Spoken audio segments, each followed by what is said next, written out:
ത്തിന് സകല സ്തുതിയും ബഹുമാനവും മഹത്വവും അർപ്പിക്കുന്നു. ഇന്നത്തെ പഠന ഭാഗത്തിന്റെ മുഖപുര ഇൻട്രഡക്ഷൻ ജീവന്റെ പുസ്തകത്തെ കുറിച്ചുള്ള കഴിഞ്ഞ ക്ലാസ്സിൽ നാം ചിന്തിച്ചതായിട്ടുള്ള ചില പ്രത്യേകതകൾ മാത്രം ചില മിനിറ്റുകൾ ഉള്ളിൽ ഒന്ന് ആവർത്തിച്ചുകൊണ്ട് ഇന്നത്തെ ക്ലാസ്സിലേക്ക് നമുക്ക് കടക്കാം. അത്രത്തോളം പ്രാധാന്യം ആ ജീവന്റെ പുസ്തകത്തിനുണ്ട്.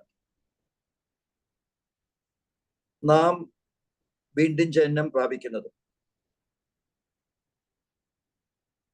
നാം സ്നാനപ്പെടുന്നതും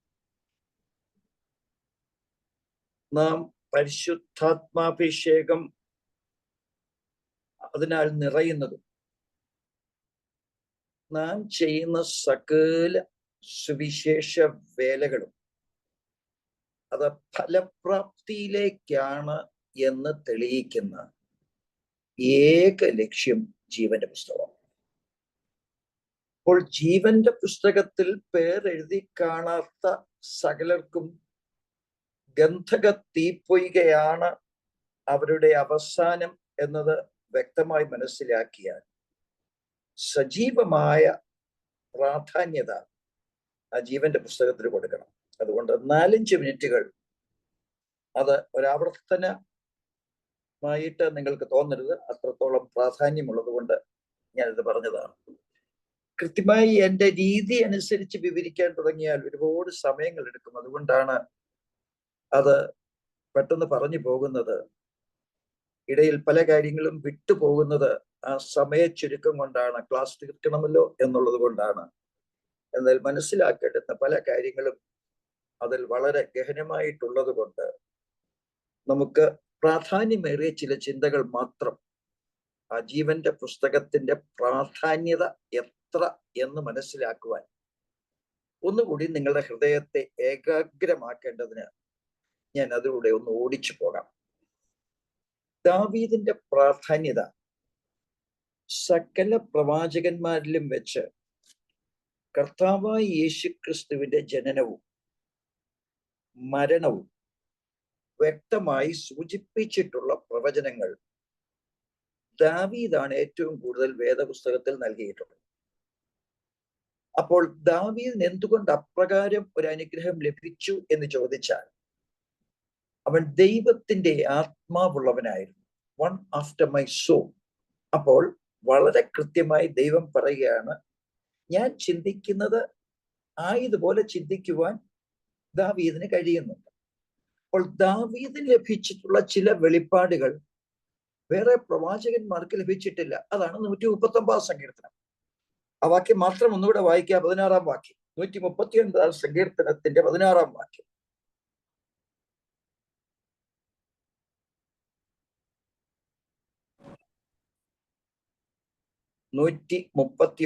സങ്കീർത്തനം. അൺമ്യൂട്ട് ചെയ്തേ സിന്ധു. ഞാൻ പിണ്ഡാകാരമായിരുന്നപ്പോൾ നിന്റെ കണ്ണ് എന്നെ കണ്ടു. നിയമിക്കപ്പെട്ട നാളുകളിൽ ഒന്നുമില്ലാതിരുന്നപ്പോൾ അവയെല്ലാം നിന്റെ പുസ്തകത്തിൽ എഴുതിയിരുന്നു. ഞാനിത് വിവരിച്ചതാണ്. അപ്പോൾ അവിടെ പ്രസക്തമായി നമുക്ക് ചിന്തിക്കുവാനുള്ളത് പ്രത്യേകമായി ഞാൻ പിണ്ഡാകാരമായിരുന്നപ്പോൾ, അതിന്റെ യവനപദം അതിന്റെ ഹീബ്രു പദം കഴിഞ്ഞ ക്ലാസ്സിൽ ഞാൻ സൂചിപ്പിച്ചതാണ്. ഗോലം എന്ന് പറഞ്ഞു കഴിഞ്ഞാൽ അത് ഞാൻ വ്യക്തമാക്കി വീണ്ടും ആവർത്തിക്കുവാൻ തക്കവണ്ണം താല്പര്യപ്പെടുന്നില്ല. ആർക്കും കണ്ടുപിടിക്കുവാൻ സാധ്യമല്ലാത്ത ആദ്യ സമയങ്ങളിൽ ഒരു പുരുഷനും സ്ത്രീയും തമ്മിൽ ബന്ധപ്പെടുമ്പോൾ ഉള്ള ആ ഒരു വ്യതിയാനം, ഗോലം, അൺഫോംഡ് മാസ്, അത് വളരെ കൃത്യമായി എൻ്റെ ദൈവം കണ്ടു എന്നാണ് അവിടെ സൂചിപ്പിച്ചിരിക്കുന്നത്. പ്രശ്നം അവിടെയല്ല. ഞാൻ പിണ്ഡാകാരമായിരുന്നപ്പോൾ നിന്റെ കണ്ണ് എന്നെ കണ്ടു. അതാണ് ദാവീദ് പറയുന്നത്. അപ്പോൾ ഈ ഒരവസ്ഥയിൽ ദാവീദിനെ കണ്ടു എന്നാണ് അവിടെ വായിക്കുന്നത്. ദാവീദിനെ കാണുമ്പോൾ ജോർജ് ഫിലിപ്പിനെയും കാണത്തില്ലേ? പ്രിൻസിനെയും കാണത്തില്ലേ? സിന്ധു ഗിരിജനെയും കാണത്തില്ലേ? നമ്മെ എല്ലാവരെയും കാണും. കുഞ്ഞുമോളെ കാണത്തില്ലേ? നമ്മെ എല്ലാവരെയും കാണും. അതെങ്ങനെയാണ് വിശദീകരിക്കുവാൻ തക്കവണ്ണം ഒരിക്കലും ആർക്കും സാധിക്കില്ല. അപ്പോൾ അവന്റെ ഈ കൃത്യമായിട്ടുള്ള നമ്മെക്കുറിച്ചുള്ള അറിവ്, അത് അടുത്ത വാക്യത്തിൽ നാം വായിക്കുന്നത്, നിയമിക്കപ്പെട്ട നാളുകളിൽ ഒന്നുമില്ലാതിരുന്നപ്പോൾ അവയെല്ലാം നിന്റെ പുസ്തകത്തിൽ എഴുതി. എത്ര വ്യക്തമായിട്ടാണ് പറയുന്നത് ഈ കാര്യങ്ങൾ, എന്നെക്കുറിച്ചുള്ള സകല കാര്യങ്ങൾ ഈ പുസ്തകത്തിൽ എഴുതിയിരുന്നു എന്ന്. അനേക കോൺട്രവേഴ്സ്യൽ ക്വസ്റ്റ്യൻസ് ഇതിനെക്കുറിച്ച് ഉണ്ടായിട്ടുണ്ട്, അനേക സംശയങ്ങൾ ഉണ്ടായിട്ടുണ്ട്. പക്ഷെ എനിക്ക് വേദപുസ്തകം 101% വിശ്വാസമാണ്. അതൊരു 101 എന്ന് പറഞ്ഞത് ശരിയല്ല എങ്കിലും ഞാനങ്ങ് പറയാം, അത്രത്തോളം വേദപുസ്തകത്തിലെ കാര്യങ്ങൾ സത്യമെന്ന് ഞാൻ വിശ്വസിക്കുന്നതാണ്. നാം ജനിക്കുന്നതിന് മുൻപേ, ഈ പ്രപഞ്ചം ഉണ്ടാകുന്നതിന് മുൻപേ നമ്മുടെ സകല കാര്യങ്ങളും അവന്റെ പുസ്തകത്തിൽ എഴുതിയിരുന്നു. ആ പുസ്തകമാണ് ജീവന്റെ പുസ്തകം. ഇത് നിങ്ങളുടെ മനസ്സിൽ നിന്ന് വെച്ചുകൊള്ളണം. ഇതിന്റെ അവസാന ഭാഗത്ത് ഞാൻ നിങ്ങൾക്ക് ഒരു ചോദ്യവും അതിന് ഉത്തരവും നൽകും ഈ മുഖവുരയുടെ സമയത്ത്. അപ്പോൾ നിങ്ങൾക്കത് ക്ലിയർ ആയിട്ട് മനസ്സിലാകും. അപ്പോൾ എന്താണ് ഞാൻ പറഞ്ഞത്? സകല മനുഷ്യരും, അത് കോടാനുകോടിയാകട്ടെ, ആദമ്യ കാലത്തിലെ ആളുകളാകട്ടെ, പഴയ നിയമത്തിലെ ആളുകളാകട്ടെ, പുതിയ നിയമത്തിൽ ഇന്ന് വരെയുള്ള ആളുകളാകട്ടെ, ജനകോടികൾ എന്റെ ദൈവത്തിന് മുൻപാകെ ഒന്നുമല്ല. അവന്റെ മഹാകഴിവിന്റെ ഒരു അംശത്തിന്റെ അംശം പോലും അതില്ല. അവന്റെ സൃഷ്ടിയുടെ വലിപ്പം നോക്കിക്കഴിഞ്ഞാൽ ദൈവത്തിന്റെ മഹത്വം നമുക്ക് ഒരു അംശമായി മാത്രമേ മനസ്സിലാക്കുവാൻ നമ്മളുടെ ബ്രെയിനിന് കഴിയുന്നുള്ളൂ. എന്നാൽ ഇവിടെ എന്താ പറയുന്നത്? അവയെല്ലാം നിന്റെ പുസ്തകത്തിൽ എഴുതിയിരുന്നു എന്ന് പറഞ്ഞാൽ ദാവീദിനെ കുറിച്ചാ പറയുന്നത്. അപ്പോൾ ദാവീദിന്റെ സകല കാര്യങ്ങളും ഈ സ്മരണ പുസ്തകത്തിൽ അഥവാ ഈ പുസ്തകത്തിൽ എഴുതിയിരുന്നു, നിന്റെ പുസ്തകത്തിൽ എഴുതിയിരുന്നു എന്ന് പറഞ്ഞു കഴിഞ്ഞാൽ അത് ലിറ്ററലി ട്രൂ എന്നാണ് ഞാൻ വിശ്വസിക്കുന്നത്. നിങ്ങളും അപ്രകാരമായിരിക്കും വിശ്വസിക്കുക.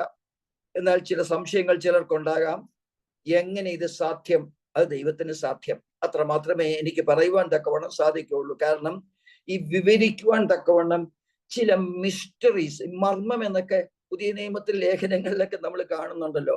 മർമ്മം എന്ന് പറഞ്ഞാൽ something which you cannot explain. അത് നിങ്ങൾക്ക് വിവരിക്കുവാൻ തക്കവണ്ണം സാധ്യമല്ലാത്ത ഒരു കാര്യത്തിനെയും മർമ്മം എന്ന് പറയുന്നത്. പിന്നെ ആ മർമ്മം മനസ്സിലാക്കണം എന്ന് പറഞ്ഞാൽ എന്തോ പറയാന്? അതിന്റെ എൻഡ് റിസൾട്ടേ നമുക്ക് മനസ്സിലാക്കാൻ തക്കവണ്ണം സാധിക്കുകയുള്ളൂ. അപ്പോൾ ഇത് ക്ലിയറായി നാം മനസ്സിലാക്കുമ്പോൾ ലോകത്തിൽ ഇന്ന് ജനിച്ചുകൊണ്ടിരിക്കുന്ന മക്കളും നാളെ ജനിക്കുവാനിരിക്കുന്ന മക്കളും ഇവരുടെ എല്ലാവരുടെയും വിവരം ആ ജീവന്റെ പുസ്തകത്തിലാണ്. ദാവീദ് പറയുന്നത്, ദാവീദ് എന്നാ ജനിച്ച ഏകദേശം BC 1000 ഞാൻ പറഞ്ഞല്ലോ. ആ സമയത്ത് ദാവീദ് പറയുക, എന്റെ കാര്യങ്ങളൊക്കെ ഒന്നുമില്ലാത്ത നാളിൽ, അതിനെക്കുറിച്ചും കഴിഞ്ഞ ക്ലാസ്സിൽ ഞാൻ എക്സ്പ്ലെയിൻ ചെയ്തതാണ്. അപ്പോൾ അന്ന് അവന്റെ പുസ്തകത്തിൽ ഉണ്ടായിരുന്നു എന്ന് പറഞ്ഞു കഴിഞ്ഞാൽ it's A mystery you cannot explain. നമുക്ക് വിശ്വസിക്കുവാൻ തക്കവണ്ണം സാധിക്കുന്ന നമ്മളൊക്കെ എണ്ണപ്പെട്ടവരാണ്. അപ്പോൾ ജീവന്റെ പുസ്തകത്തിൽ ജനിക്കുന്ന സകലരുടെയും പേരുകൾ ഉണ്ട് എന്നുള്ളത് നിങ്ങളുടെ ഹൃദയത്തിൽ നിങ്ങൾ മറക്കരുത്. രക്ഷിക്കപ്പെടുന്ന സകലരെ കുറിച്ചുമാണ് ജീവന്റെ പുസ്തകത്തിൽ നാം പിന്നീട് കാണുന്നത്. വാക്യങ്ങളൊക്കെ കഴിഞ്ഞ ക്ലാസ്സിൽ വായിച്ചതാണ്, എങ്കിലും പ്രാധാന്യമുള്ളത് കൊണ്ട് ഒന്നുകൂടെ വായിച്ചു പോകാം. ദാനിയേൽ 12:1. കാരണം നിങ്ങൾ ഉദ്ദേശിക്കുന്ന പ്രാധാന്യതയല്ല ഈ ബൈബിൾ ക്ലാസ്സിന്, ഈ വിഷയത്തിനുള്ളത് എന്നുള്ളത് കൊണ്ടാണ് ഞാൻ വീണ്ടും അത് പ്രസ്താവിക്കുന്നത്. വായിച്ചേ 12:1. ആ കാലത്ത് നിന്റെ സ്വജാതിക്കാർക്ക് തുണ നിൽക്കുന്ന മഹാപ്രഭുവായ മീഖായേൽ എഴുന്നേൽക്കും. ഒരു ജാതി ഉണ്ടായത് മുതൽ ഈ കാലത്ത് സംഭവിച്ചിട്ടില്ലാത്ത കഷ്ടകാലം ഉണ്ടാകും. അന്ന് നിന്റെ ജനം പുസ്തകത്തിൽ എഴുതി കാണുന്ന ഏവനും തന്നെ രക്ഷ പ്രാപിക്കും. അപ്പോൾ രക്ഷിക്കപ്പെടുന്നവരുടെ പേർ മാത്രമേ അന്ന് ദാനിയേൽ അവിടെ കാണുന്നുള്ളൂ. അപ്പോൾ ഇതിനിടയിൽ ചില സംഭവ വികാസങ്ങളുണ്ട്. ഞാൻ വളരെ കൃത്യമായി പറയുന്നു, ഒരുവൻ ജനിക്കുന്നതിന് മുൻപ് അവന്റെ കൃത്യവിവരണങ്ങൾ ആ സ്മരണ പുസ്തകത്തിൽ ഉണ്ട് എന്ന്. എന്നാൽ ഇപ്പോൾ ദാനിയേൽ പറയുന്നു, ഈ പുസ്തകത്തിൽ എഴുതി കാണുന്ന ഏവനും തന്നെ രക്ഷ പ്രാപിക്കും. അപ്പോൾ ആ സ്റ്റേജിൽ അവൻ നോക്കുമ്പോൾ ജീവന്റെ പുസ്തകത്തിൽ ആരുടെ പേരാണ് എഴുതി കാണുന്നത്? രക്ഷിക്കപ്പെടുന്നവരുടെ പേരുകൾ അഥവാ രക്ഷിക്കപ്പെട്ടവരുടെ പേരുകൾ. ഇത് നിങ്ങളുടെ ഹൃദയത്തിൽ കൃത്യമായി ഇനിയും വെച്ചോളണം. അതാണ് ഞാൻ പറഞ്ഞൊരു ഫോർമുല. അത് അവസാനം നമുക്ക് ചിന്തിക്കുമ്പോൾ നിങ്ങൾക്ക് ഏകീകരിപ്പിക്കുവാൻ തക്കവണ്ണം സാധിക്കും. അടുത്ത വാക്യം ലൂക്കോസ് 10:20. എങ്കിലും ഭൂതങ്ങൾ നിങ്ങൾക്ക് കീഴടങ്ങുന്നതിനല്ല, നിങ്ങളുടെ പേർ സ്വർഗത്തിൽ എഴുതിയിരിക്കുന്നതിലത്രേ സന്തോഷിപ്പിൻ. അപ്പോൾ ഇത് കർത്താവ് തന്റെ ശിഷ്യന്മാരോട് പറയുമ്പോൾ നിങ്ങളുടെ പേർ സ്വർഗത്തിൽ എഴുതപ്പെട്ടിരിക്കുക. ജീവന്റെ പുസ്തകം അപ്പോൾ എവിടെയാണ് വെച്ചിരിക്കുന്നത്? സ്വർഗത്തിലാണ് വെച്ചിരിക്കുന്നത്. ഇത് ഭൂമിയിലോ മനുഷ്യന്റെ കയ്യിലോ അല്ല, ഇത് ദൈവത്തിന്റെ കസ്റ്റഡിയിലാണ്, സ്വർഗത്തിലാണ് വെച്ചിരിക്കുന്നത് എന്ന് മനസ്സിലാക്കിയാൽ ഫിലിപ്പിയർ 4:3.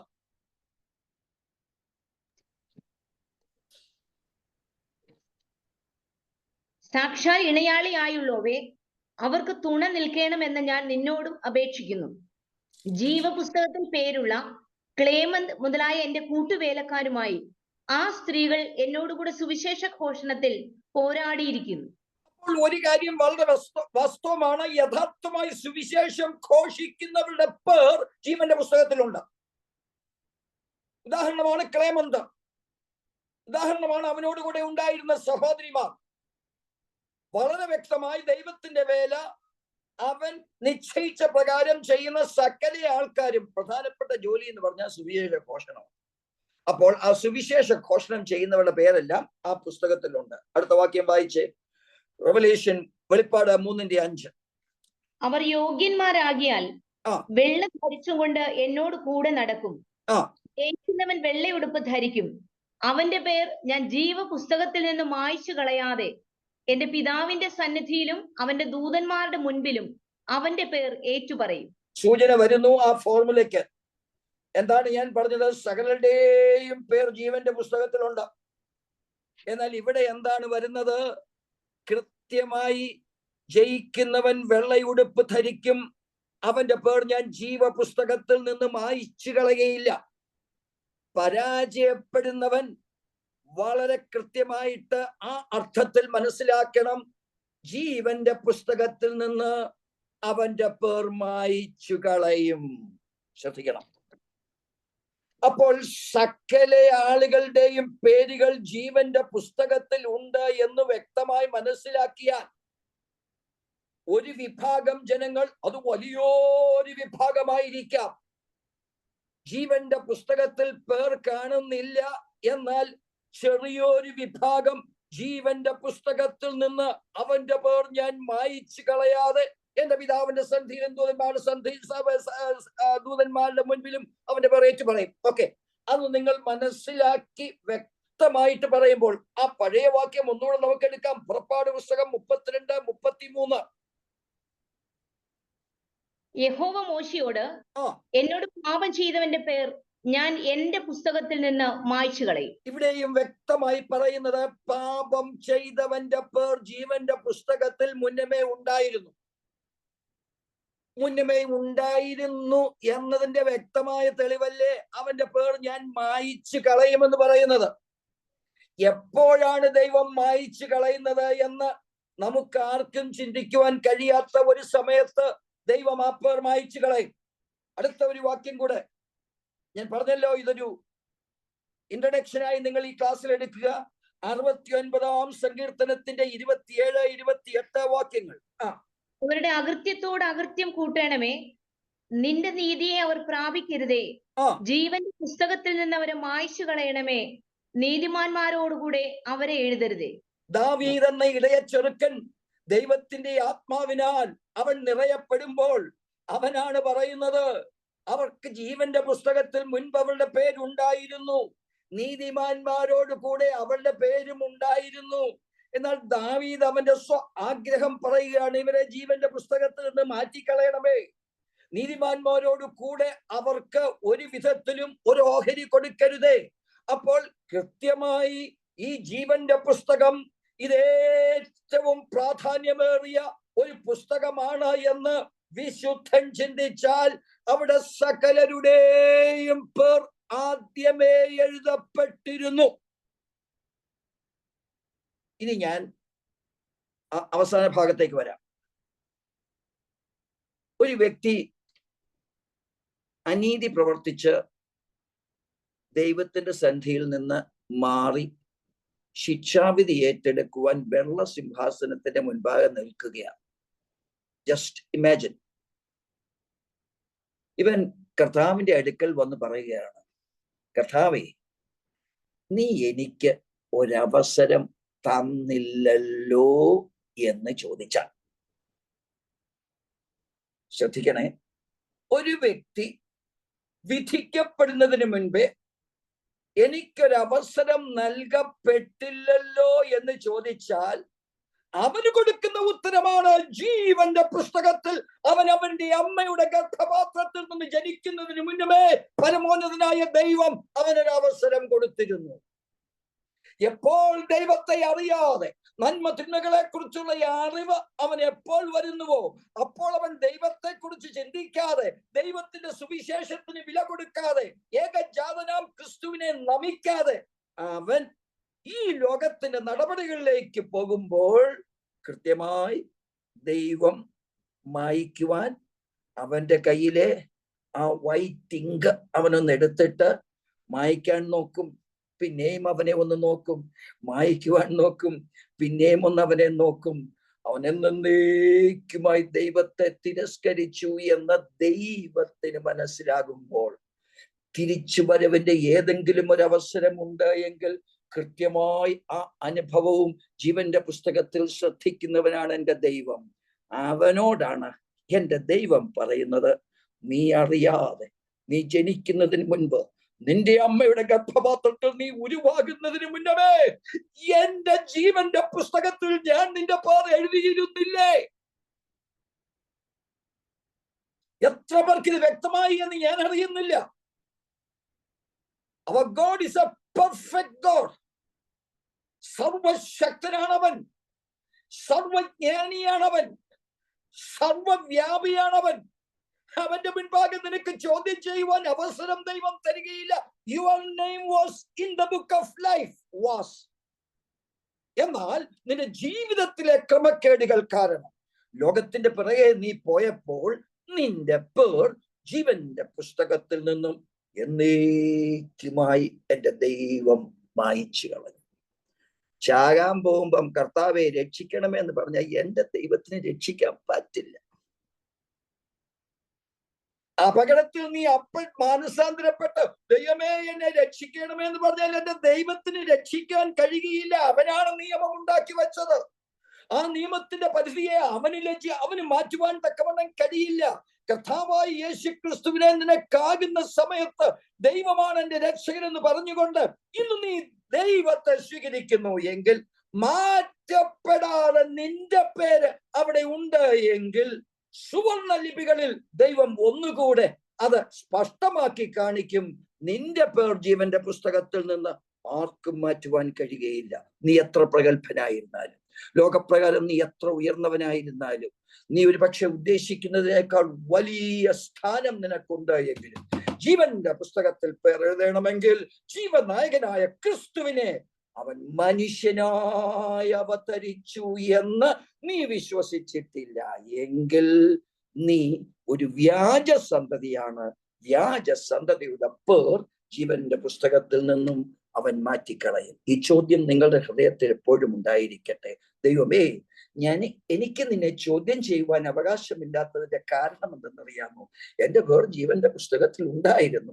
എന്നാൽ എൻ്റെ മൗഢ്യത നിമിത്തം, എൻ്റെ പാപം നിമിത്തം, എൻ്റെ പാപത്തിന്റെ കഴുത നിമിത്തം നീ നോക്കിയിരുന്ന ഒരു സമയത്ത് എൻ്റെ പേർ ജീവന്റെ പുസ്തകത്തിൽ നിന്ന് മാറ്റിക്കളഞ്ഞാൽ നിനക്ക് നിന്റെ സർവശക്തനായ സർവജ്ഞാനിയായ ദൈവത്തെ ചോദ്യം ചെയ്യുവാൻ ദൈവം അനുവദിക്കില്ല തന്നെ.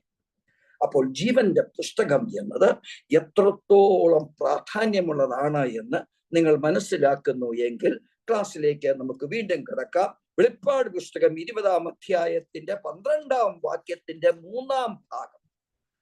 1-ാം ഭാഗം വളരെ കൃത്യമായി നേരത്തെ നമ്മൾ എടുത്തു. 2-ാം ഭാഗമാണ് പുസ്തകം തുറന്നു എന്ന് പറയുന്നത്. അപ്പോൾ മരിച്ചവർ ആബാലവൃദ്ധം എന്നുള്ളതായിരുന്നു 1-ാം ഭാഗം. 2-ാം ഭാഗത്തിൽ പുസ്തകങ്ങൾ തുറന്നു, അതാണ് നാം വായിച്ചത്. ഇപ്പോൾ അതിന്റെ 3-ാം ഭാഗത്തിലേക്ക് കൃത്യമായി നമുക്ക് കടന്നു വരാം. 20-ാം അധ്യായത്തിന്റെ 12-ാം വാക്യത്തിന്റെ 3-ാം ഭാഗം. 20-12 വായിച്ചേ. ജീവന്റെ പുസ്തകം എന്ന മറ്റൊരു പുസ്തകം തുറന്നു. കേട്ടു വായിക്കേ. ജീവന്റെ പുസ്തകത്തെ കുറിച്ചാണ് നമ്മൾ പറഞ്ഞത്. ഓക്കെ, അടുത്ത. മരിച്ചവർ അവരുടെ പ്രവൃത്തികൾക്ക് അടുത്ത ന്യായവിധി ഉണ്ടായി. സ്തോത്രം. ഒന്നുകൂടെ വായിച്ചത്. പുസ്തകങ്ങളിൽ എഴുതിയിരുന്നതിന് മരിച്ചവർക്ക് അവരുടെ പ്രവൃത്തികൾക്ക് അടുത്ത ന്യായവിധി ഉണ്ടായി. ഈ വാക്യത്തിലൊക്കെ വളരെ പ്രസക്തത നിങ്ങൾ മനസ്സിലാക്കണം. എന്താ അവിടെ പറഞ്ഞേക്കുന്നത്? മരിച്ചവർ ആബാലവൃദ്ധമാണ് വെള്ള സിംഹാസനത്തിന്റെ മുൻപാകെ നിന്നത്. നീതിമാൻ മരിക്കുന്നില്ല, അവൻ നിദ്ര കൊള്ളുകയാണ്. വളരെ കൃത്യമായി 1 കൊരിന്ത്യർ 15:20 ഒരു വിശ്വാസിയെ സംബന്ധിച്ചിടത്തോളം സുപ്രധാനമായ വാക്യമാണ്. അവിടെ എന്താണ് പറയുന്നത്?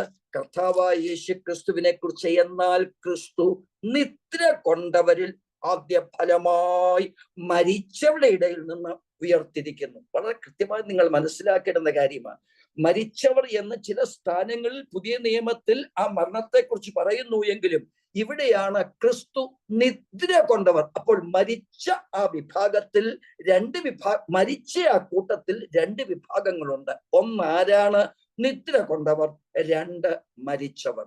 നിദ്ര കൊണ്ടവനെയാണ് എഴുന്നേൽപ്പിക്കുവാൻ തക്കവണ്ണം സാധിക്കുന്നത്.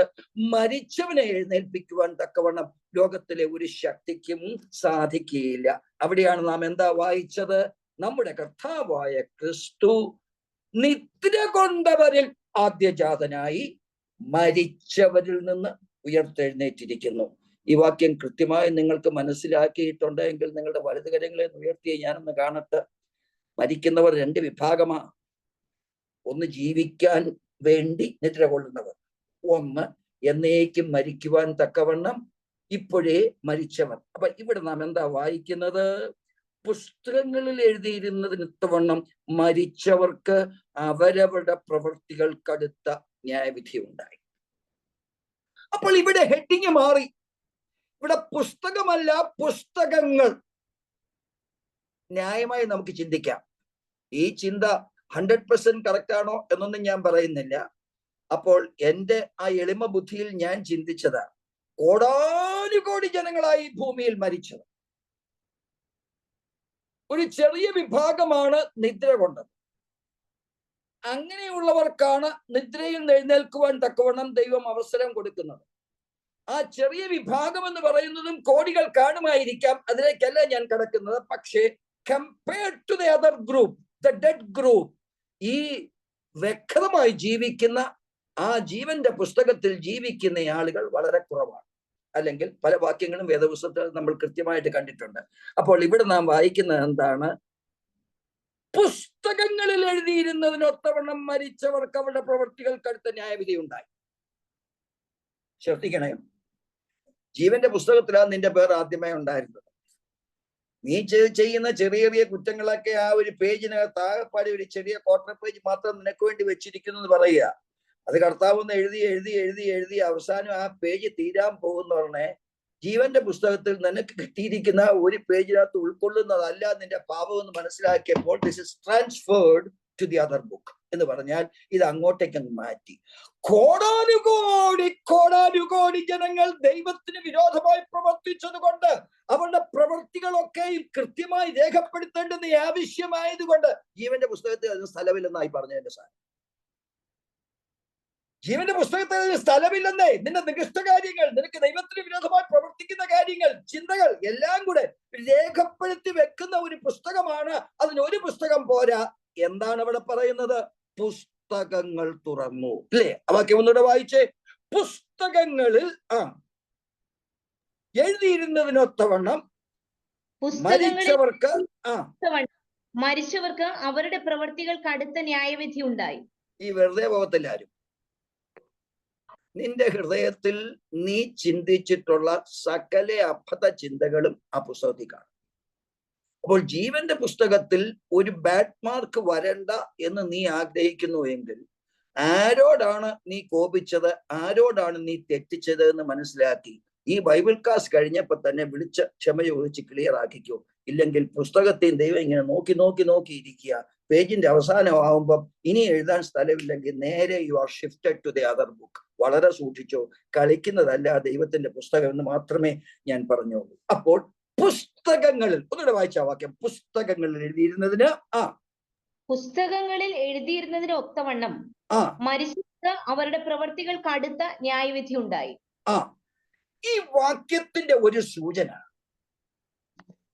നീതിമാന്മാരുടെ എണ്ണവും അനീതി പ്രവർത്തിക്കുന്നവരുടെ എണ്ണവും തമ്മിൽ വലിയൊരു വ്യത്യാസമുണ്ട്. ഈ വലിയൊരു എന്ന് പറഞ്ഞതിന്റെ ശ്വാസം കിട്ടുന്നവരിലേക്ക് നീട്ടി പറയണമെന്നുണ്ട്. എന്ന് പറഞ്ഞാൽ നാം ഉദ്ദേശിക്കാത്ത വലിയൊരു വ്യത്യാസമുണ്ട്. കാരണം നീതിമാന്മാരുടെ എണ്ണം കുറവും അനീതി പ്രവർത്തിക്കുന്നവരുടെ എണ്ണം കൂടുതലുമാകയാൽ അവരുടെ പ്രവൃത്തികൾ കൃത്യമായി ദൈവം കുറിച്ചു വെച്ചിരിക്കുന്നത് കൊണ്ട് പുസ്തകങ്ങൾ നമുക്ക്, അഥവാ ഒരു അനീതി പ്രവർത്തിക്കുന്നവന് കിട്ടുന്ന ആ കൃത്യമായിട്ടുള്ള ശിക്ഷയ്ക്ക് കൃത്യമായിട്ടുള്ള കുറ്റവും അവൻ ചെയ്തിട്ടുണ്ട് എന്ന് വ്യക്തമായി എഴുതി വെക്കുന്ന പുസ്തകങ്ങളാണ് പുസ്തകങ്ങൾ. ഇത് ജീവന്റെ പുസ്തകത്തിൽ ഒതുങ്ങാത്തത് കൊണ്ട് നിന്നെ അങ്ങോട്ട് ഷിഫ്റ്റ് ചെയ്തിട്ട് എപ്പോൾ രക്ഷ നഷ്ടപ്പെടുത്തിയപ്പോൾ ചെയ്തു എന്ന് മനസ്സിലാക്കിയാൽ ഇവിടെ നാം വ്യക്തമായൊരു ചിത്രം പഠിക്കണം. 20-ാം അധ്യായത്തിന്റെ 11-ാം വാക്യം എന്ന് വായിച്ചേ സിന്ധു. ഞാൻ വലിയൊരു വെള്ള സിംഹാസനവും അതിൽ ഒരുത്തൻ ഇരിക്കുന്നതും കണ്ടു. അവന്റെ സന്നിധിയിൽ നിന്ന് ഭൂമിയും ആകാശവും ഓടിപ്പോയി, അവയെ പിന്നെ കണ്ടില്ല. ശ്രദ്ധിക്കണേ, ഓരോ വാക്യത്തിനും മാർമികമായ പ്രാധാന്യമുണ്ട്. അതുകൊണ്ടാണ് 11 മുതൽ 15 വരെയുള്ള വാക്യങ്ങൾ വായിക്കാൻ 1 സെക്കൻഡും മനസ്സിലാക്കാൻ ദിവസങ്ങളും വേണമെന്ന് പറയുന്നത്. അപ്പോൾ ആദ്യത്തെ ഭൂമിയും ആദ്യത്തെ ആകാശവും സ്വർഗങ്ങളും അവിടെ ഇല്ല. നിങ്ങൾ ഈ വിദേശയാത്രയൊക്കെ ചെയ്തവർക്ക് അമേരിക്കയിലും ചൈനയിലും റഷ്യയിലുമൊക്കെ ഉള്ള സ്കൈ സ്ക്രേപ്പേഴ്സ് ഒക്കെ കണ്ടു കഴിഞ്ഞാൽ ബുർജ് ഖാലിഫയ്ക്ക് എത്ര ഉയരം? 828 മീറ്റർ ആണെന്ന് എനിക്ക് തോന്നുന്നത്. 1 മൈൽ തികഞ്ഞിട്ടില്ല, 1/2 മൈലിനേക്കാൾ അല്പം കൂടെ കൂടുതൽ. അപ്പോൾ 1 മൈൽ എന്ന് പറഞ്ഞാൽ 1500 മീറ്റർ വേണം. 828 എന്നാണ് എന്റെ ഓർമ്മ. ചെറിയ വ്യത്യാസങ്ങൾ അങ്ങോട്ടും ഇങ്ങോട്ടും വരുമായിരിക്കും.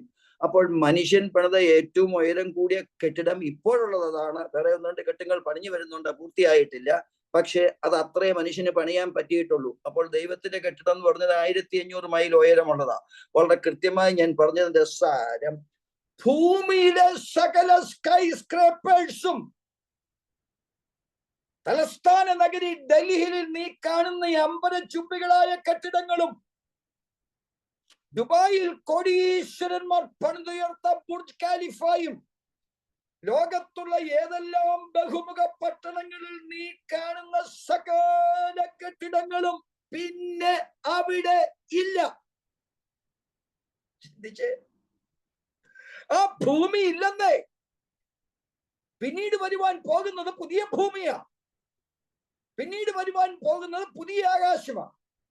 ഇത് വ്യക്തമായി മനസ്സിലാക്കിയാൽ മനുഷ്യന്റെ സകല പ്രവർത്തനങ്ങളും താളടിയാകുന്ന ഒരു നിമിഷം സർവശക്തനായ ദൈവം കൃത്യമായി ഭൂമിക്ക് വേണ്ടി വിധിച്ചിട്ടുണ്ട് എന്ന് മനസ്സിലാക്കിയാൽ ഇവിടെ നമുക്ക് മനസ്സിലാക്കുവാനുള്ള വേറൊരു കാര്യം, അധോ ലോകത്തിൽ 5 അറകൾ ഉണ്ടായിരുന്നു എന്ന് സവിസ്തരമായി ഈ ക്ലാസ്സുകളിൽ നാം പഠിപ്പിച്ചിട്ടുള്ള. ഓർക്കുന്നവർ മാത്രം ഒന്ന് കൈ ഉയർത്തിക്കേ. ചോദ്യമൊന്നും ചോദിക്കാൻ ഒക്കത്തില്ലല്ലോ. 5 അറകളുടെ കാര്യമാണ് ഞാൻ പറഞ്ഞത്. അപ്പോൾ എന്തൊക്കെയുണ്ട്? വളരെ കൃത്യമായി നീതിമാന്മാർക്കൊരു പ്രതീക്ഷയുണ്ട്. ഈ ദുഷ്ടന്മാർക്ക് പോകുന്ന ഒരു യാതനാ സ്ഥലമുണ്ട്. ഈ ദൂതന്മാരെ പൂട്ടിയിരിക്കുന്ന അഗാധ കൂപമുണ്ട്. അപ്പോൾ പിന്നെയുള്ള വളരെ കൃത്യമായിട്ടുള്ള ഇരുട്ടറ എല്ലാം ഉണ്ട്. അത് കഴിഞ്ഞിട്ടാണ് അവസാനം ഗന്ധക തീപ്പൊയ്കയും അവിടെ ഉണ്ട്.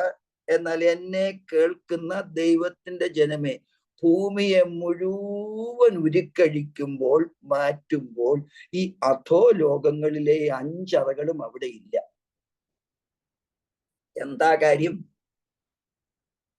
5 അറകളെ ഒരുമിച്ച് കൂട്ടി ദൈവം അവസാന ന്യായവിധിക്കായി ഒരു ഗന്ധക തീപ്പൊയ്ക ഒരുക്കിയിരിക്കുമ്പോൾ അതിൽ എതിർ ക്രിസ്തുവിനെയും കള്ളപ്രവാചകനെയും മുന്നമേ ഇടുവാൻ തക്കവണ്ണം ഒരു താൽക്കാലിക സൗകര്യം ദൈവം ഒരുക്കുമ്പോൾ എന്നെ കേൾക്കുന്ന ദൈവത്തിന്റെ ജനമേ, ഭൂമിയിലെ സകല നഗരങ്ങളിലെ അമ്പരചുംബികളായ മുഴുവൻ കാര്യങ്ങളും നിഷ്പ്രയാസം ദൈവം മാറ്റിക്കളയുമ്പോൾ ഈ അഗാധം അഥവാ ഭൂമിയുടെ അധോ മണ്ഡലത്തിലെ നരകവും ദൈവം ഒരു ഒറ്റ സിംഗിൾ അറയായിട്ട് എടുക്കും. കാരണം അതാണ് ഗന്ധകത്തീപ്പൊയ്ക. മരിച്ചവർ ആബാലവൃദ്ധം ദൈവത്തിന്റെ സന്ധിയിൽ നിൽക്കുക. ഇനി അവർക്ക് തിരിച്ചു പോകാൻ തക്കവണ്ണം ഭൂമിയില്ല. എന്താ 21-ാം അധ്യായത്തിന്റെ 1-ാം വാക്യം വായിച്ചേ. പഠന വിഷയമല്ല എങ്കിലും വായിച്ചേ. 21-ാം അധ്യായം 1-ാം വാക്യം. പുതിയ ആകാശവും പുതിയ ഭൂമിയും കണ്ടു. ഒന്നാമത്തെ ആകാശവും ഒന്നാമത്തെ ഭൂമി ഒഴിഞ്ഞുപോയി. അപ്പോൾ ഒഴിഞ്ഞു പോയി എന്ന് പറഞ്ഞാൽ ഡിസ്പെഴ്സ്ഡ് ഓഫ്, മാറ്റിക്കളഞ്ഞു. അവിടെ ഇനി യാതൊരു അധോമണ്ഡലവും ഇല്ല, ഒന്നുമില്ല, കംപ്ലീറ്റ്ലി ഡിസ്ട്രോയിഡ്. അതിന് പകരം എന്താ? ഈ 5 അറകളും കൂട്ടി യോജിപ്പിക്കുന്ന ഒരു മഹാഗർത്തത്തിന്റെ കാര്യം നിങ്ങൾക്ക് ചിന്തിക്കുവാൻ കഴിയുമെങ്കിൽ ഗന്ധക തീപ്പൊയ്കയാ. എന്താ അതിന്റെ അർത്ഥം? നിങ്ങൾക്ക് പലർക്കും വ്യക്തമായി അറിയാം, ഒരുപക്ഷെ ഉച്ചരിക്കുവാൻ നിവൃത്തിയില്ലായിരിക്കും.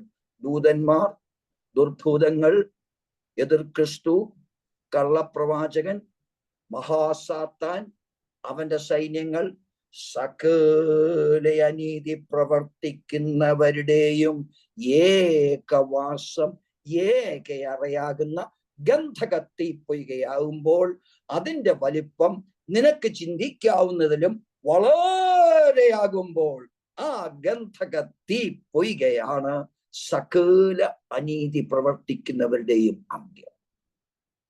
ഞാൻ പറഞ്ഞത് മനസ്സിലായോ? കുറഞ്ഞ ശിക്ഷയുള്ള യാതൊരാ സ്ഥലത്തെ ശിക്ഷ നിനക്ക് വ്യക്തമായിട്ട് അറിയാം, ധനവാന്റെ കാര്യം. അപ്പോൾ വളരെ വ്യക്തമായി പർദീസ, നീതിമാന്മാർ താമസിച്ചിരുന്ന സ്ഥലം. അപ്പോൾ ഇതര സകല സെല്ലുകളെയും ദൈവം മനഃപൂർവ്വമായി മാറ്റിക്കൊണ്ട് ഒരൊറ്റ ശിക്ഷാവലയം തീർത്തു, ഗന്ധകത്തീപ്പൊയ്ക. ഒരു കാര്യം മാത്രം നമുക്ക് പറയാം, ഈ 5 അറകളും കൂട്ടി യോജിപ്പിച്ചാൽ എന്തുമാത്രം വലിപ്പമുണ്ടാകുമോ അതിനേക്കാൾ വലിപ്പമുള്ള ഈ ഭൂമിയുടെ ഉള്ളറ മുഴുവൻ ഒരു ഗന്ധകം കത്തുന്ന തീപ്പൊയ്കയാണ് എന്ന് നീ മനസ്സിലാക്കിയാൽ ഒന്നുകൂടെ ചിന്തിക്കും. 1000 ആണ്ട് വാഴ്ചയിൽ അനീതി പ്രവർത്തിക്കുന്നവരെ കുറിച്ച് ഇവിടെ പറഞ്ഞു കഴിഞ്ഞു.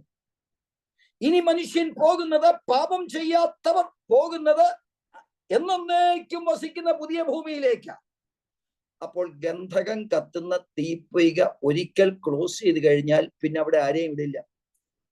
അപ്പോൾ ഈ സമയം വ്യക്തമായി ആ ഗന്ധക തീപ്പൊയ്ക ദൈവം ക്ലോസ് ചെയ്യുമ്പോൾ പിന്നെ ആരും തെറ്റ് പ്രവർത്തിക്കാൻ തക്കവണ്ണം പുതിയ ഭൂമിയിലും പുതിയ ആകാശത്തിലും ഇല്ലെന്നേ.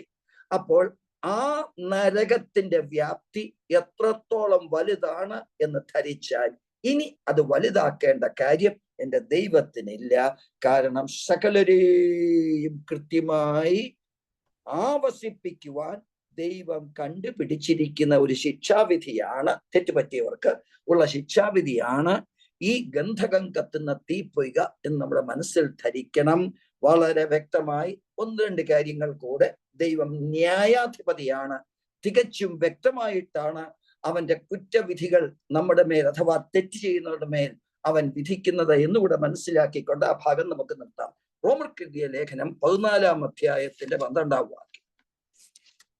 ആകയാൽ നമ്മിൽ ഓരോരുത്തൻ ദൈവത്തോട് കണക്ക് ബോധിപ്പിക്കേണ്ടി വരും. 12-ാം വാക്യം വായിച്ചോ? 10-ാം വാക്യം മുതൽ വായിച്ച്. എന്നാൽ നീ സഹോദരനെ വിധിക്കുന്നത് എന്ത്? അല്ല, നീ സഹോദരനെ ധിക്കരിക്കുന്നത് എന്ത്? നാം എല്ലാവരും ദൈവത്തിന്റെ ന്യായാസനത്തിന് മുൻപാകെ നിൽക്കേണ്ടി വരും. എന്റെ മുൻപിൽ എല്ലാ മുഴങ്കാലും മടങ്ങും, എല്ലാ നാവും ദൈവത്തെ സ്തുതിക്കും എന്ന് കർത്താവ് അരുളി ചെയ്യുന്നു എന്ന് എഴുതിയിരിക്കുന്നുവല്ലോ. അപ്പൊ മുമ്പിലത്തെ കാര്യം മറക്കരുത്, അതുകൊണ്ടാണ് വായിപ്പിച്ചത്. ആകയാൽ വായിച്ച 12-ാം വാക്യം, നമ്മൾ ഓരോരുത്തരും ദൈവത്തോട് ബോധിപ്പിക്കേണ്ടി വരും.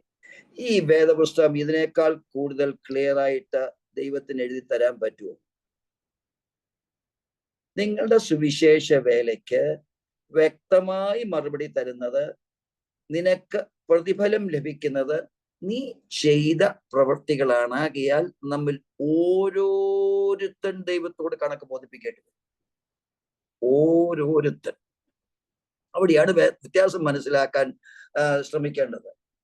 വളരെ കൃത്യമായി കോട്ടയം സെൻട്രൽ പാസ്റ്റർ ഗിരിജൻ പാസ്റ്റർക്ക് ഭയങ്കര സ്ഥാനമാണ് അവിടെ കിട്ടും എന്ന് വിചാരിച്ചുകൊണ്ട് സ്വർഗത്തിൽ അവിടെ ദൈവത്തിന്റെ മുൻപാകെ ചെന്ന് കഴിഞ്ഞാൽ കണക്കെല്ലാം ബോധിപ്പിച്ചു കഴിയുന്നവരുടെ മാർക്ക് ഒരുപാട് കുറഞ്ഞു, ഇത്രേ ഉള്ളൂ, അയ്യോ എന്ന് നിരാശാജനകനായി പുറകോട്ട് പോകുമ്പോൾ ആരും അറിയാത്ത ഒരു സഹോദരി, കണ്ടാൽ പോലും സൗന്ദര്യമില്ല, എല്ലാവരും ഉപേക്ഷിച്ച് ആരോരും കരുതാത്ത സഹോദരിക്ക് ഡിസ്റ്റിങ്ഷൻ മാർക്ക് വാങ്ങിച്ച് അവിടുന്ന് ഇറങ്ങുന്ന പറഞ്ഞ അന്തം വിട്ടു പോകുന്ന നമ്മൾ. അപ്പോൾ മര്യാദയ്ക്ക് കിട്ടുന്ന സമയം, ലോകപ്രകാരമുള്ള കാര്യങ്ങളൊന്നും ചെയ്തൊന്നുമല്ല ഞാൻ പറയുന്നത്, ദൈവത്തിന് വേണ്ടി എന്തെങ്കിലും ചെലവഴിച്ചു കഴിഞ്ഞാൽ അവിടെ ലജ്ജിതനാകാതെ പോകാം. എന്താ പറയുന്നത്? ആകയാൽ നമ്മിൽ ഓരോരുത്തൻ, എന്റെ മുമ്പിൽ കുറച്ചുപേരുടെ പേരുണ്ട്, ആരുടെയും പേര് ഞാൻ പറയുന്നില്ല, ഞാനടക്കം ഓരോരുത്തൻ കണക്ക് ബോധിപ്പിക്കേണ്ടി വരും. ഇതാണ് നീതിമാനെ കുറിച്ച് പറയുന്നത്. അടുത്തത് ഈ മത്തായി 25, 14, 15 വളരെ ശ്രദ്ധേയമായിട്ടുള്ള ഭാഗങ്ങളാണ്. ഇതൊക്കെ നമ്മളെ മനസ്സിലാക്കുന്നത് സാമാന്യ ബുദ്ധിക്ക് നമുക്ക് മനസ്സിലാക്കുവാൻ തക്കവണ്ണം കഴിയണമെന്ന് ദൈവം ഉദ്ദേശിച്ചുകൊണ്ട് 25, 14, 15 എന്തോ വായിച്ചേ. ഒരു മനുഷ്യൻ പരദേശത്ത് പോകുമ്പോൾ ദാസന്മാരെ വിളിച്ച് തന്റെ സമ്പത്ത് അവരെ ഏൽപ്പിച്ചു. ഒരുവന് 5 താലന്ത്, ഒരുവന് 2, ഒരുവന് 1, ഇങ്ങനെ ഓരോരുത്തരും അവനവന്റെ പ്രാപ്തി പോലെ കൊടുത്തു യാത്ര പുറപ്പെട്ടു. ഈ ബില്ലിഗ്രാം ഒക്കെ സുവിശേഷ വേല ചെയ്യുന്നവരുടെ തന്റെ മീറ്റിങ്ങിന്റെ വെന്യൂവിൽ തടിച്ചു കൂടുന്നത് 1.5 ലക്ഷം 2 ലക്ഷം ആൾക്കാരൊക്കെയാണെന്ന് പറഞ്ഞു കേട്ടിട്ടുണ്ട് അന്നത്തെ കാലത്ത്.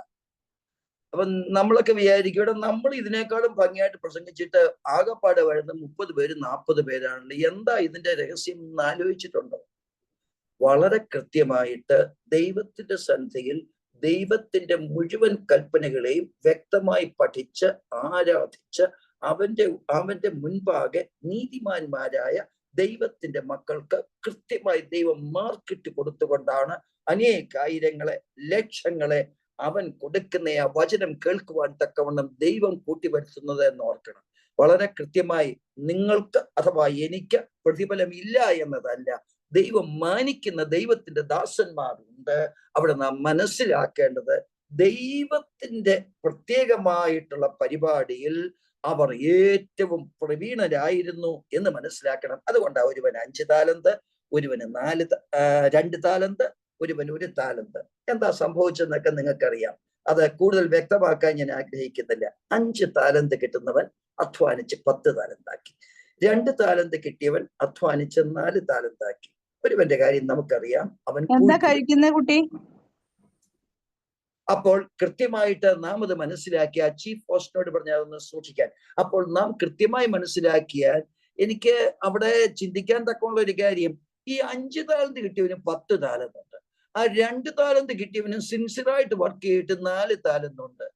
എന്നാൽ ഈ വളരെ കൃത്യമായിട്ട് ഈ 1 താലന്ത് ബാക്കി വന്നോണ്ട് വാസ്തവത്തിൽ കൊടുക്കേണ്ടത് ആ 4 താലന്ത് കിട്ടിയവനല്ലേ എന്ന് മാനുഷിക പ്രകാരം നമുക്ക് ചിന്തിക്കാം. പക്ഷെ ദൈവം കൊടുത്തത് എന്തുവാ?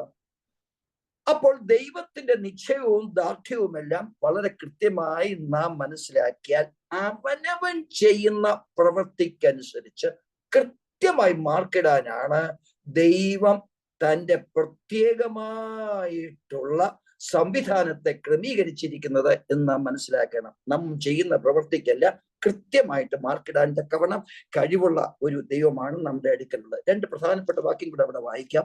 റോമർ 12-ാം അധ്യായത്തിന്റെ 6 മുതൽ 8 വരെയുള്ള വാക്യങ്ങൾ.